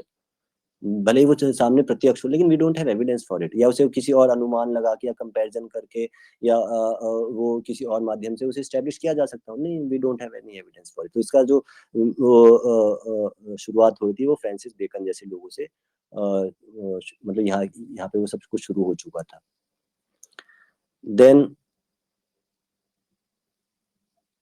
Then the development of empiricism and rationalism started to take place. पहले भी वो सारे लोग कोई एक्सपीरियंस से सीख रहा था, कोई लॉजिक से सीख रहा था, कोई माइंड से आर्ग्यूमेंट कर करके और क्वेश्चनिंग कर करके पूछ रहा था। तो लेकिन यहाँ से अब वो एक सेपरेट चीज, दो स्ट्रीम निकलना शुरू हो जाएंगी कि एक तो कहेगा कि नहीं, आई एम एन एम्पिरिसिस्ट, एक कहेगा नहीं, आई एम एन राशनलिस्ट। तो यहाँ पे वो एक डिवीजन शुरू हो जाएगा, और जबकि दोनों ही आपस में कॉम्प्लीमेंट्री है। इसे बाद में कांत, इमैनुअल कांट जो है वो कंबाइन करने की कोशिश भी करेगा, लेकिन तब तक काफी देर हो गई होती है और साइंस जो है काफी बढ़ चुकी होती है। सो इसमें सबसे पहले थॉमस हॉब्स आते हैं, और he was a materialist who believed that everything was physical, and an empiricist who thought that all knowledge comes from sensation which is triggered by objects existing in the external world, with thought being a kind of computation. तो यहाँ पे वो कह रहा है कि thought जो है वो कंप्यूटेशन की तरह हमारे उसमें मन मंडल में आते हैं। और वो कैसे आते हैं? जब हमारा बाहर के किसी एक्सटर्नल ऑब्जेक्ट से हमारे सेंसेस ट्रिगर होते हैं, तो उससे कोई विचार हमारे अंदर क्रिएट होता है। John Locke was another classical empiricist with his arguments helping it overtake rationalism as the generally preferred approach.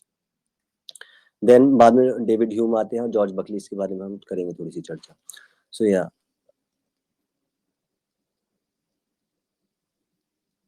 तो मैं बता चुका हूँ, rationalism is the belief that all knowledge arises from intellectual and deductive reason rather than from the senses. तो knowledge cannot be received from senses by a rationalist. It can only be achieved through mind by establishing arguments, etc. Empiricism, on the other hand, is the belief that the origin of all knowledge is sense experience. ये दो अलग अलग तरह के विचार हैं। इसमें सबसे पहले जो आते हैं वो डेकार्टीज आते हैं। डेकार्टीज मतलब आते क्या है, वो डेकार्टीज का इन्फ्लुएंस बहुत ज्यादा रहता है। आज तक डेकार्टियन डाउट चलता है और डेकार्टियन लॉजिक की बात होती है। तो इन्होंने कहा था I think therefore I am. तो इन्होंने थिंकिंग को और माइंड को, वही माइंड बॉडी समस्या में ही अटक के रह गए और ये उससे आगे नहीं जा पाए। तो इन्होंने मेथोडोलॉजिकल स्केप्टिसिज्म को जन्म दिया। और ये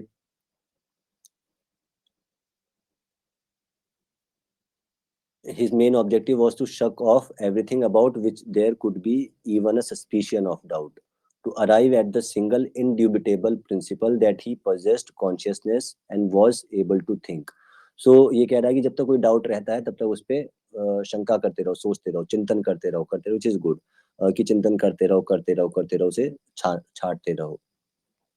यहाँ पे ये लेकिन माइंड बॉडी के चक्कर में रहता है, जो हमने पहले देखा था। तो यहाँ से डुअलिज्म का आइडिया या कार्टेशियन डुअलिज्म का जन्म होता है, और it set the agenda for philosophical discussion of the mind body problem for centuries after. Despite Descartes' innovation and boldness, he was a product of his times and never abandoned the traditional idea of a god. These philosophers were still connected with the reality. So इनकी बातें ये है कि फिर भी उतनी ज्यादा polluted नहीं है, करप्टेड नहीं है। लेकिन बाद में जो इनके और लोग जो आते, जो पूरी पूरी बात समझते नहीं, वो खिचड़ी पका लेते हैं अपने दिमाग में। कोई कुछ पढ़ लेता है, कोई किसी का विचार पढ़ लेता है, कोई किसी का विचार पढ़ लेता है, ये नहीं समझता कि उसका विचार वहां तक पहुंचा कैसे। तो वहां से जो बैक बोरो स्टील ऑफ थॉट शुरू होता है, वहां से वो सारी खिचड़ी बन जाती है। These people were still connected with the reality, like they had that understanding that everything is one, सब कुछ यूनिटी कॉन्शियसनेस से आ रहा है, या फिर वो गॉड, कोई गॉड कह रहा था, कोई डिवाइन कह रहा था। टर्मिनोलॉजी अलग अलग हो सकती है, लेकिन फिर भी इनका वो, लेकिन बाद में जो है साइंस बिल्कुल ही नकार देगी, और वो बिल्कुल मतलब ब्लाइंड साइंस फॉलोअर्स बना देगी। सो या और तो थॉमस हॉब्स ने जो है वो पॉलिटिकल फिलोसफी के में भी काफी काम किया, और इन्होंने ही वाज द फर्स्ट जो सोशल कॉन्ट्रैक्ट थ्योरी के बारे में चर्चा करी। तो उन्होंने अपनी बुक लिखी 1651 में, लिवाइथन, और उन्होंने कहा कि in which he expounds an influential formulation of social contract theory. तो यहाँ से स्टेट की अंडरस्टैंडिंग आ रही है इन लोगों के बाद। इसी के बाद फिर वो कॉलोनियलिज्म और इंपीरियलिज्म का जन्म हो रहा है। ये इन इन लोगों के विचार वो लोग पढ़ रहे हैं, वहाँ के लोग पढ़ रहे हैं, और फिर वो समझ रहे हैं कि अच्छा, स्टेट को ऐसे बनाया जा सकता है, सोशल कॉन्ट्रैक्ट कराना तो बहुत जरूरी होता है, और वो politics is the highest art form. तो इस तरह के विचारों से वो कॉलोनियलिज्म का जन्म होता है। So he was one of the first who gave social contract theory। यहाँ से स्टेट एंड द सोसाइटी का जन्म होना शुरू होगा धीरे धीरे। मतलब as a form of structure, it was already existing, अब ये स्ट्रक्चर बनाएंगे उसका। So, in terms of political philosophy, arguments often started from arguing over the first principles of human nature through the thought experiment of what the world would look like without society. A scenario referred to as the state of nature। तो state of nature से ये अब कहेंगे कि ये चर्चा करेंगे कि अगर स्टेट ऑफ नेचर में और स्टेट ऑफ सोसाइटी में क्या फर्क है, या लाइफ विदाउट सोसाइटी कैसी है और लाइफ विद नेचर कैसी है, लाइफ विदाउट नेचर कैसी है। तो ये इस तरह के प्रश्न यहाँ पे, और उसे फिर किस तरह से पॉलिटिकल सिनेरियो में डाला जा सकता है, इस तरह की बातें होंगी। Hobbes believe that this world would be a violent and anarchic calling life under. यहाँ से ये विचार हुआ होगा कि कोई ना कोई कंट्रोलर चाहिए, और वो कंट्रोलर नहीं होगा तो जो समाज जो है वो वायलेंट बन जाएगा या अनार्किक बन जाएगा। Calling life under such a state of affairs solitary, poor, nasty, brutish and short, as if nothing was existing as such before, or yeah, everything was violent and anarchic in all the corners of the world। But यहाँ से लेकिन वो विचार आता है कि अगर political state नहीं होगा तो सब कुछ वायलेंट हो जाएगा, और सब कुछ जो है त्राहिमाम त्राहिमाम मच जाएगा। बल्कि हुआ उल्टा कि स्टेट ने हमें त्राहिमाम त्राहिमाम में कर दिया और हमें हिंसा में लगा दिया, आपस में लड़वा दिया। So to prevent this, he believed that the sovereign of the state should have essentially unlimited power। यहाँ पे ये विचार उत्पन्न हो रहा है, तो यहीं से वो कॉलोनियलिज्म वाले कह रहे हैं अनलिमिटेड पावर होनी चाहिए भाई। वो क्यों? क्योंकि वो वरना अगर नहीं होगी तो वहाँ पे वायलेंस हो जाएगी, या वहाँ पे जो है अनार्की आ जाएगी। So these sort of thoughts were arising then। Locke, on the other hand, believed the state of nature be one where individuals enjoyed freedom, but that some of that had to be given up when forming a society। तो यहाँ पे वो कह रहे हैं कि freedom होनी चाहिए, लेकिन कुछ जो आज भी बातें चलती है। तो ये जॉन लॉकी के और ये थॉमस हॉब्स के विचार काफी इंपॉर्टेंट थे इनिशियल फ्रेमिंग और डिफाइनिंग मोमेंट्स ऑफ कॉलोनियलिज्म। तो यहाँ पे ये कह रहे हैं कि फ्रीडम तो होनी चाहिए, but some of that had to be given up when forming a society, but not to the degree of absolute rule. He was against the degree of absolute rule, but he was saying कि हाँ कुछ जो है। तो यहाँ से वो आ रहे थे कि अब इसे स्ट्रक्चर कैसे बना जाए। तो अब वो स्टेट बनाएंगे, वो पूरा एक माई बाप होगा, वो माई बाप जो है कंट्रोल करने की कोशिश करेगा, उसके पास अनलिमिटेड पावर होंगी। फिर वो एक इस तरह की मिथ्या करेगा कि फ्रीडम है, लेकिन फ्रीडम तुम्हारे मैं ये ले सकता हूँ। क्यों ले सकता हूँ? क्योंकि सोसाइटी बनाने के लिए कुछ राइट्स तो तुम्हारे लिए जा सकते हैं। तो इस तरह की फिर ये घोल मट्टा होना शुरू हो जाएगा over the period of time. Then Rousseau नाम के Jean Jacques Rousseau meanwhile argued that in nature people were living in a peaceful and comfortable nature, and that the formation of society led to the rise of inequality. तो इनकी लेकिन बात कोई सुनेगा नहीं, क्योंकि ये प्रॉफिटेबल बिजनेस नहीं था। तो ये ऑन द अदर हैंड कह रहे थे उस समय ही कि in nature people were living in a peaceful and comfortable state, and they have been doing so पता नहीं since ages, and that the formation of society will lead to the rise of inequality, he is saying. लेकिन विचार जो है फिर दूसरे का विचार पनप जाएगा। इसके बाद स्पिनोजा आएंगे। आई एम जस्ट गोइंग कि जो मेन है, अदरवाइज तो फिलोसफर्स तो बहुत सारे, लेकिन जो मेन है जिनका इन्फ्लुएंस आज तक पड़ता है और आज भी लोग पढ़ते हैं इन्हें। तो डेकार्टिस को लोग पढ़ते हैं, स्पिनोजा को लोग पढ़ते हैं। तो ये अरिस्टोटल को तो पढ़ते ही हैं, सोक्रेटिस को पढ़ते हैं, प्लेटो को पढ़ते हैं, थॉमस हॉब्स को भी पढ़ लेते हैं। So the second great figure of rationalism was the Dutchman Baruch Spinoza, although his conception of the world was quite different from that of Descartes। यहाँ पे ये क्या कह रहा है? वो बात कर रहा था डुअलिज्म की, कि बॉडी अलग है और माइंड अलग है। यहाँ पे स्पिनोजा क्या कह रहे थे? मोनिज्म की, कि दोनों एक ही हैं, एंड दोनों बस एक्सप्रेशन अलग अलग है उस एक ही चीज के। तो he was quite right in that sense. तो यहाँ से मोनिज्म का जन्म होता है, where mind and body were just two different aspects of a single underlying substance which might be called nature. तो इसे लोगों ने यूनिफाइड पैंथेइज्म भी कहा। इसे बाद में हीगल यूज करेंगे, वो अपनी यूनिवर्सल स्पिरिट और वन वर्ल्ड स्पिरिट की बात करेंगे, और फिर वही थॉट जो है वन वर्ल्ड गवर्नमेंट एक्सेट्रा में आगे पनपेगा, निकल के आएगा। सो मतलब यहाँ पे तो वो अलग पर्सपेक्टिव से बात कर रहे हैं, लेकिन फिर उसके बाद उसका इस्तेमाल अलग तरीके से हो जाएगा, मतलब उसे लार्जली मिसअंडरस्टूड करके या फिर for selfish reasons. So Spinoza was a thoroughgoing determinist who believed that absolute everything, even human behavior, occurs through the operation of necessity, leaving absolutely no room for free will and spontaneity. So it was a strong thought. वो कह रहे हैं कि हर जो operation है, even human behaviour, it occurs through the operation of necessity, and there is no absolutely no room for free will. Free will नहीं है, अब नेसेसिटी है। जब भी कोई नेसेसिटी होती है तब वो क्या कहते हैं, हम कोई भी ऑपरेशन करते हैं, तो वो फ्री विल, हमें जो फ्री विल लगती है वो फ्री विल नहीं है, and there is no spontaneity as such. तो कोई स्पॉन्टेनिटी भी नहीं है, तो एवरीथिंग इज प्लान्ड, मतलब वो उसमें तरफ जाने की उनकी इंक्लिनेशन दिखाई देती है। और he also took the moral relativist position that nothing can be in itself either good or bad, क्योंकि मोनिज्म जो जानेगा वो जानेगा, वो ये क्या है, वो अद्वैत सिद्धांत हो गया एक तरह से। तो वो एक बैलेंस स्टेट से देखेगा, वो कहेगा नथिंग इज गुड और bad except to the extent that it is subjectively perceived to be so by the individual. तो truth is one message is call it by different names. तो किसी के लिए वो गुड होगा, किसी के लिए वो बैड होगा। It depends on the subjectivity of the person perceiving the seeing. या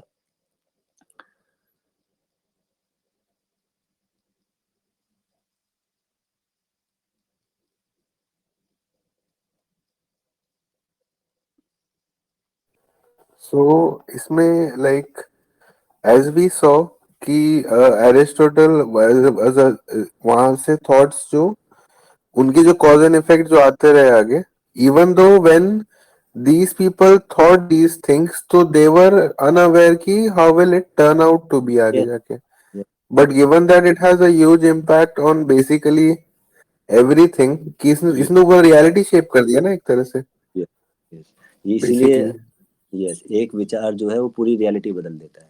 इसीलिए शब्द जो है बहुत महत्वपूर्ण होते हैं, और आजकल हम शब्दों का उपयोग नहीं समझते, चाहे वो मेरी इंटेंशन वैसी ना हो। यार अरिस्टोटल उनकी इंटेंशन है 100% वैसी नहीं हो रही होगी उस समय, पुराने समय में, लेकिन वो विचार किस तरह से यूटिलाइज कर ले कोई व्यक्ति, उसे मिस यूटिलाइज कर ले, उसे मिसअंडरस्टूड कर ले। सो हो तो सब कुछ नियति के अंतर्गत ही रहा है, लेकिन हाँ, अभी हम केवल उसे डुअल पर्सपेक्टिव से समझने की कोशिश कर रहे हैं। तो यस, या तो उनकी कोई ऐसा सच इंटेंशन नहीं थी। इंटेंशंस जो है फिर ये 16 17 18 सेंचुरी में यहाँ पे आकर के वो चीजें कुछ सेल्फिशनेस बढ़ जाएगी। पुराने समय में जो फिलोसोफर्स थे वो फिर भी सेल्फलेस थे, और काफी हद तक थे, या यूं कहें कि मेजरली थे। They were sincerely seeking knowledge because there was no other means to attaining knowledge. So sincerity was the only key. लेकिन जैसे जैसे वो विचार जो है वो गिरता चला गया, पॉल्यूट होता चला गया, मिसअंडरस्टूड होता चला गया, वैसे वैसे फिर हम देखेंगे कि 16 17 18 जब ये कॉलोनियलिज्म और उससे पहले ये फिर उसके बाद इंटेंशनल भी होना शुरू होगा। वो इंटेंशनल फिलोसोफर नहीं करेंगे, लेकिन ऐसी कुछ मतलब ऑर्गेनाइजेशंस बनेंगी जो कि फिर उसे इंटेंशनली करना शुरू करेंगी उसका इस्तेमाल, कि अच्छा उनके पास परसेप्शन को कंट्रोल करने की शक्ति आ गई है, तो वो परसेप्शन को कंट्रोल करेंगी। अच्छा वो जान जाएंगे कि परसेप्शन इज एवरीथिंग, और लोगों का परसेप्शन ही बदल दो, तो वो कैसे बदलेंगे, तो फिर वो एक लॉन्ग टर्म प्लानिंग करेंगे। लेकिन वो अपनी ट्रांसमाइग्रेशन ऑफ सोल को जानते होंगे, तो इसलिए वो ये भी नहीं सोचेंगे कि मैं मर जाऊंगा तो कोई बात नहीं, लेकिन ये हम करेंगे इसे 200 सालों में, 400 सालों में। तो ये पिछले 200-300 सालों में उस तरह की ऑर्गेनाइजेशंस निकल के दिखाई देती हैं, लेकिन उससे पहले they were sincerely doing it. Then just to wrap it up very quickly, so I am skipping Leibniz for now. Then I'm also ये मालेब्रांके को देख लेते हैं। मालेब्रांके वाज द सिंक्रोनिटिस्ट। तो ये ओकेजनलिज्म, मैं सारे ही पर्सपेक्टिव को बता रहा हूँ, ऐसे नहीं कि मैं किसी एक ही चीज को बता रहा हूँ। जो जो हो रहा था वो सारा कुछ हो रहा था, लेकिन उसमें से जो मोस्ट इम्पॉर्टेंट विचार थे वो हैं जो डेकार्टिस के हैं, या हॉब्स के हैं, या जॉन लॉकी के हैं। जो ये बाकी जो ये और जो विचार थे, ये सब्सिडरी बस कोने में कहीं पनप रहे थे लोग, लेकिन इनका जो है इन्हें समझ नहीं पा रहे थे, और इन्हें थियोरेटिकल और एब्स्ट्रैक्ट कह करके नजरअंदाज कर दिया जा रहा था। तो इस तरह के विचार आ रहे थे, जहाँ पे वो सिंक्रोनिटिज्म का भी 17th सेंचुरी में फ्रेंच रैशनलिस्ट निकोलस मैलेब्लैंक के who developed this idea of occasionalism, कि everything is happening as an occasion. So we'll discuss it some other time. Then or in opposition to the continental European rationalist movement came into the picture the British empiricism.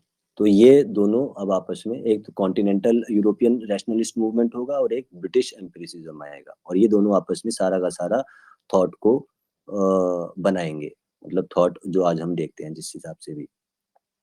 ये मैं empiricism of John Locke, इसमें इन्होंने कॉन्ट्रैक्टेरियनिज्म की बात करी, और Hobbs और Rossi जो हमने पहले भी देखा, तो he was one of the originators of social contract theory, which formed the theoretical underpinning for democracy, modern democracy, republicanism, liberalism, libertarianism, and his political views influenced both the American and French revolutions. और उसी के बाद से फिर ये marks, ये सारे लोग जो हैं, ये सब इन्हीं के थॉट से प्रभावित हो रहे हैं। उनके हिसाब से ये है कि सोसाइटी में एक यहीं से सोशियोलॉजी डेवलप हो रही है, और यहीं से ये अर्बन सोशियोलॉजी डेवलप हो रही है, और यहीं से ये अंडरस्टैंडिंग डेवलप हो रही है कि सोशल कॉन्ट्रैक्ट होना चाहिए, उसके पास अनलिमिटेड पावर होनी चाहिए, फ्रीडम तो होनी चाहिए, लेकिन freedom in times of urgency it can be taken back also. So this sort of thoughts were coming into picture. और जॉन लॉकी का मैं बता चुका हूँ कि he also used to think that a man or a woman or a child, an infant is born with a blank slate, with nothing written in his mind. So we can, there is no prior to it, or there is no after it. Then Berkeley also came after him, और Berkeley ने subjective idealism, तो यहाँ पे प्लेटो के विचार थोड़े आगे बढ़ रहे हैं, और यहाँ पे ये कह रहे हैं कि using dense but cogent arguments, he developed the rather counterintuitive system known as immaterialism, which held that underlying reality consists exclusively of minds and their ideas, and that individuals can only directly know these ideas or perceptions through experience.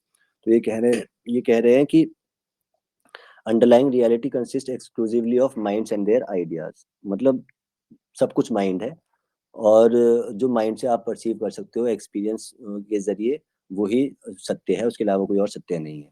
Thus, according to Berkeley's theory, an object only really exists if someone is there to see or sense it. To be is to be perceived. तो although he added the infinite mind of God perceives, यहाँ पे भी लेकिन वो God या वो divine consciousness अभी तक मिटी नहीं थी, और फिलोसोफर या साइंटिस्ट उनकी मिट्टी भी नहीं है। वो तो बाद में जो वो विचार को गलत तरीके से उपयोग करा जाता है, फिर वहाँ पे वो फिलोसफी रहती ही नहीं है, वरना वो फिलोसोफर बनेगा ही नहीं अगर वो यही बात नहीं जानेगा कि what is the underlying reality. तो इसलिए आजकल अंडरलाइंग रियलिटी की कोई बात बहुत लोग करते नहीं है, इसलिए फिलोसोफर मर चुके हैं, बहुत साल हो चुके। तो मतलब ऐसा हाल है कि अगर आप हार्वर्ड स्कूल ऑफ फिलोसफी या इन बड़े-बड़े स्कूल ऑफ फिलोसफी के एचओडी की प्रोफाइल जाकर के देखोगे, और इतने बड़े जायंट्स के सामने उन्हें कंपेयर करोगे, तो वो एक चींटी भी नहीं है, उनको कोई विचार ही नहीं है, फिलोसफी ही नहीं है, वो एचओडी बन के बैठे हैं सारे, पता नहीं किस-किस डिपार्टमेंट के। सो फिलोसफी इज डेड। या सो ही तो the infinite mind of God, ये कह रहे हैं कि an object only really exists if someone is there to see। एक तरफ तो ये बात कह रहे हैं, लेकिन दूसरी तरफ ये कह रहे हैं कि the infinite mind of God perceives everything all the time, and so in this respect the objects continues to exist। तो इंसान नहीं है तो वहां पे वो एग्जिस्ट नहीं कर रहा, लेकिन हाँ एक इनफाइनाइट माइंड ऑफ गॉड है जो कि सब कुछ देख रहा है, और वो देख रहा है, उसी की वजह से वो एग्जिस्ट कर रहा है, जो हमारे यहाँ साक्षी भाव का है, the one who is witnessing everything. तो वही कॉन्सेप्ट यहाँ पे बर्कली लेकर के आ रहे हैं। देन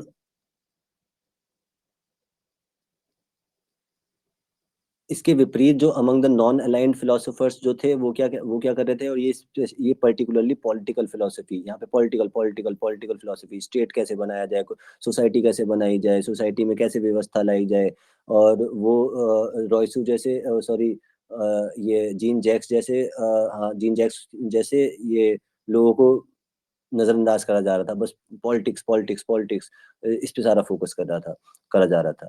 तो थॉमस हॉब्स ने ये जो बात करी, individuals deliberately give up there natural rights for the sake of the protection of the state.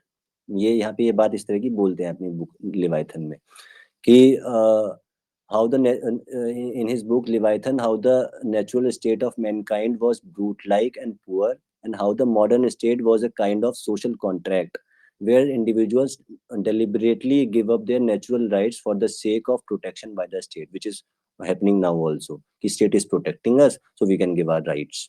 So this entire seed was germinated over there. Accepting, according to Hobbes, any abuses of power as the price of peace, मतलब अगर कोई abuse power भी अगर abuse कर रहा है तो वो it will be a price of peace, which some have seen as a justification for authoritarianism and even totalitarianism. तो यहाँ से ये जब वो पहले तो इस तरह का कोई कंट्रोलर था नहीं है सच, जो सब कुछ ही कंट्रोल करने की कोशिश करे विद अनलिमिटेड पावर्स। कंट्रोलर्स थे, किंग्स वगैरह होते थे, लेकिन ये नहीं कि वो सभी चीज कि तुम क्या करोगे, घर में क्या करोगे, बाहर क्या करोगे, एक्सेट्रा। लेकिन यहाँ पे जो है इस तरह के विचार से ये जस्टिफाई भी कर रहे हैं कि हाँ, अथॉरिटेरियनिज्म और even totalitarianism will be okay because any abuse of power is the price of peace. So इसके अलावा ब्लेस पास्कल, जिसके पास्कल का आपने नाम भी सुना होगा, तो इन्होंने दोनों को अपोज किया, रैशनलिज्म और एम्पिरिसिज्म को भी, as being insufficient for determining major truths.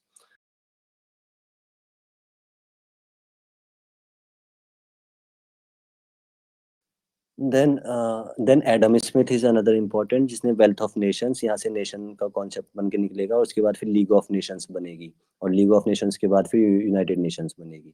यहाँ से वो वेल्थ ऑफ नेशंस का कॉन्सेप्ट एडम स्मिथ लेके आ रहे हैं, और यही फिर बाद में मॉडर्न कैपिटलिज्म, लिबरलिज्म और इंडिविजुअलिज्म को जन्म देंगे। देन एडमंड बर्के जो है, he was he is considered to be as the first serious defence provider of anarchism. इन्होंने एनार्किज्म को भी डिफेंड किया, एडमंड बर्के ने, वही अथॉरिटेरियनिज्म। अब एनार्किज्म को अगर हम मैं अलग थोड़ा सा दृष्टिकोण दे दूंगा तो एनार्किज्म को भी जस्टिफाई किया जा सकता है, लेकिन यहाँ पे टोटलिटेरियनिज्म और ये स्टेट कंट्रोल की दृष्टिकोण से एनार्किज्म की बात हो रही है, तो वो हानिकारक है। लेकिन अगर इंडिविजुअल एनार्किज्म की बात करी जाए तो वो एक अलग चीज हो सकती है। लेकिन जब ये कह रहे हैं कलेक्टिव एनार्किज्म, मतलब एक स्टेट में एक स्टेट्समैन ऐसा है जो अपने ही नियम लगाए, पूरा टोटलिटेरियनिज्म, वो चीज आजकल देखने को मिल रही है। देन ये इमैनुअल कांट बाद में आकर के इन दोनों थॉट्स को कनेक्ट करने की कोशिश करते हैं, लेकिन बहुत ज्यादा उनका उपयोग हो नहीं पाता। और Kant is one of my favourite western philosophers, but उनका ज्यादा कुछ चला नहीं। इसके अलावा list is very long, but we'll not go into that. हमने very briefly who are the main strong, जिनके कंधों पे सारा आज का स्टेट चल रहा है, उन्हीं के बारे में जनरली बात करिए, अपार्ट फ्रॉम स्टडिंग की जो साइमल्टेनियसली और भी छोटे छोटे मूवमेंट्स चल रहे थे। इस तो लिस्ट इज लॉन्ग, जैसे Galileo Galilei, Isaac Newton, then Montesquieu, Pierre Bayle, Thomas Reid, there were a lot of philosophers, जिसमें से Galileo will start the scientific revolution. इसके बाद उनके विचारों को हम अगली बार देखेंगे, और गलीलियो से साइंस की शुरुआत होगी। साइंटिफिक रिवॉल्यूशन, साइंटिफिक मेथोडोलॉजी तो वो पहले ही हो चुकी है फिलोसफीज में, कि किस तरह से एविडेंस इज इम्पोर्टेंट, किस तरह से क्या कहते हैं, बीइंग रैशनल इज इम्पोर्टेंट। कोई कह रहा है कि नहीं, कोई कह रहा है एक्सपेरिमेंटेशन इज इम्पोर्टेंट, कोई कह रहा है कि एक्सपीरियंस इज इम्पोर्टेंट। तो लेकिन इसके बाद जो है वो साइंस का कैसे डेवलपमेंट होगा वो हम अगली बार देखेंगे। Just to sum it up, Max Muller ने क्या कहा था हमारे इंडिया और ग्रीक्स के बारे में, तो sciences of logic and grammar were as far as history allows us to जज इन्वेंटेड और originally conceived by two nations only, by Hindus and Greeks. तो वो कनेक्शन उसने शायद स्थापित नहीं किया होगा, या ग्रीक्स ने भी कोई कंट्रीब्यूशन दिया होगा, तो आई डोंट नो। लेकिन ये वैसे Greeks themselves were informed by the Hindus, so the sciences of, लेकिन वो मैक्स मुलर के शब्द में वो दो ही नेशन को कह रहा है, the entire sciences of logic and grammar as far as history allows us to जज इन्वेंटेड और originally conceived by two nations only, by Hindus and Greeks. There was another one. There was this fellow De Morgan who wrote in 1860 on the significance of Indian logic. The two races which have founded the mathematics, those of the Sanskrit and Greek languages, have been the two which have independently formed systems of logic. तो ये लोग Indian और Greek को, Greek philosophy को ही मान रहे थे कि यही सारी मैथमेटिक्स का, सारे लॉजिक का, सारे ग्रामर का जो है बेसिस है। देन हरमन वेल जो कह रहे हैं कि occidental mathematics has in past centuries broken away from the Greek view, ये हमारे थॉट से अलाइन करते हैं। So occidental mathematics has in past centuries broken away from the Greek view and followed a course which seems to have originated in India, जो हमने पिछली बार discuss करी थी, and which has been transmitted with additions to us by the Arabs. In it, the concept of number appears as logically prior to the concepts of geometry. तो ये बात ये कह रहे हैं कि ये connection, there was a disconnection broken away for past centuries, जो कि थॉट जो है वो इंडिया में जन्म लिया था, जो कि फिर बाद में ट्रांसमिट हुआ अरब्स को, और बाकी बाद में वो और जगह फैला। Then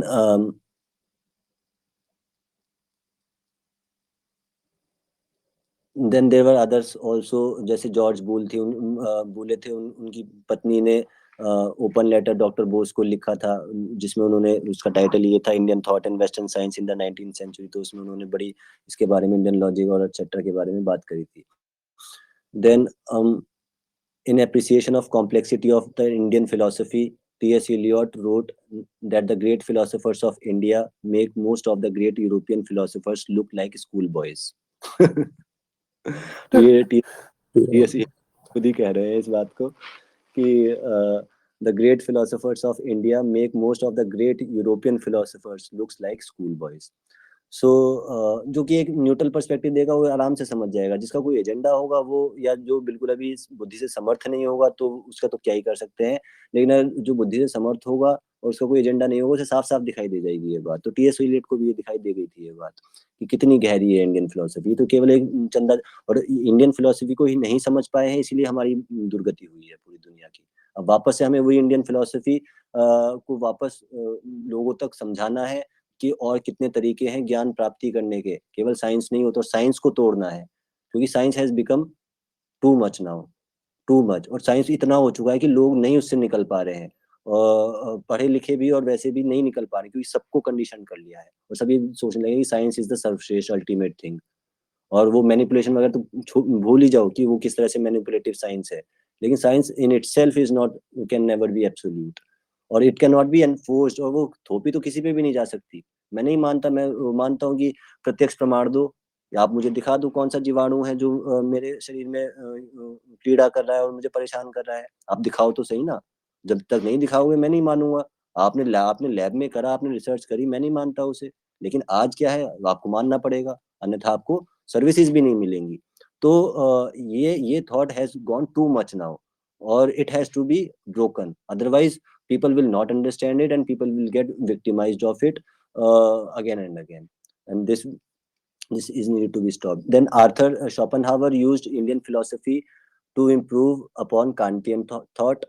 तो शोपेनहावर ने भी इंडियन फिलोसफी का यूज किया, और वो कांट के थॉट को इम्प्रूव करने के लिए। In the preface to his book the world as will and representation, Schopenhauer writes that one who has also received and assimilated the sacred primitive Indian wisdom, this one is good, कि ये कह रहे हैं कि the one who has also received and assimilated the sacred primitive Indian wisdom then he is the best of all prepared to hear what I have to say to him. Otherwise, he is not even prepared. अगर वो primitive Indian wisdom को नहीं समझता है, he has not received and assimilated the sacred primitive Indian wisdom, then he is not even prepared to listen to what I have to say to him. So the 19th century American philosophical movement transcendentalism was also influenced by Indian thought.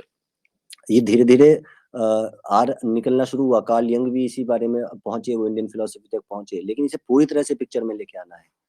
और ये तभी हो सकता है जब एक philosophical renaissance हो या थॉट रिनेसा हो, जिसमें बहुत सारे ऐसे आर्टिकल्स, पेपर्स, रिसर्च लिखी जाए और जिसमें इन्हें ब्रेक बाय ब्रेक करा जाए या किसी और माध्यम से इसे ब्रेक किया जाए और लोगों को पता सत्य का, मतलब साइंटिस्ट को भी बताया जाए और बाकी जो और लोग हैं उन्हें भी समझाया जाए. तो the concluding note is this कि in this confusing philosophical war, only a very few could understand the depths of it, of life, of existence, while majority were happy with scratching their mind. And what it left to us as an outcome was the definition and development of modern states and society, of whose base itself wasn't clear at the very first place. The entire scientific revolution that proceeded after this was also an outcome of this confused philosophical war with no clarity of existence, that how things exist interconnected and not in separation. So next time we'll read the emergence of science and then how science captured everything, and then how these entire philosophical and scientific thoughts contributed to the advent of colonialism, to the advent of industrial revolution, and to the advent of imperialism. Yeah, that's it for today.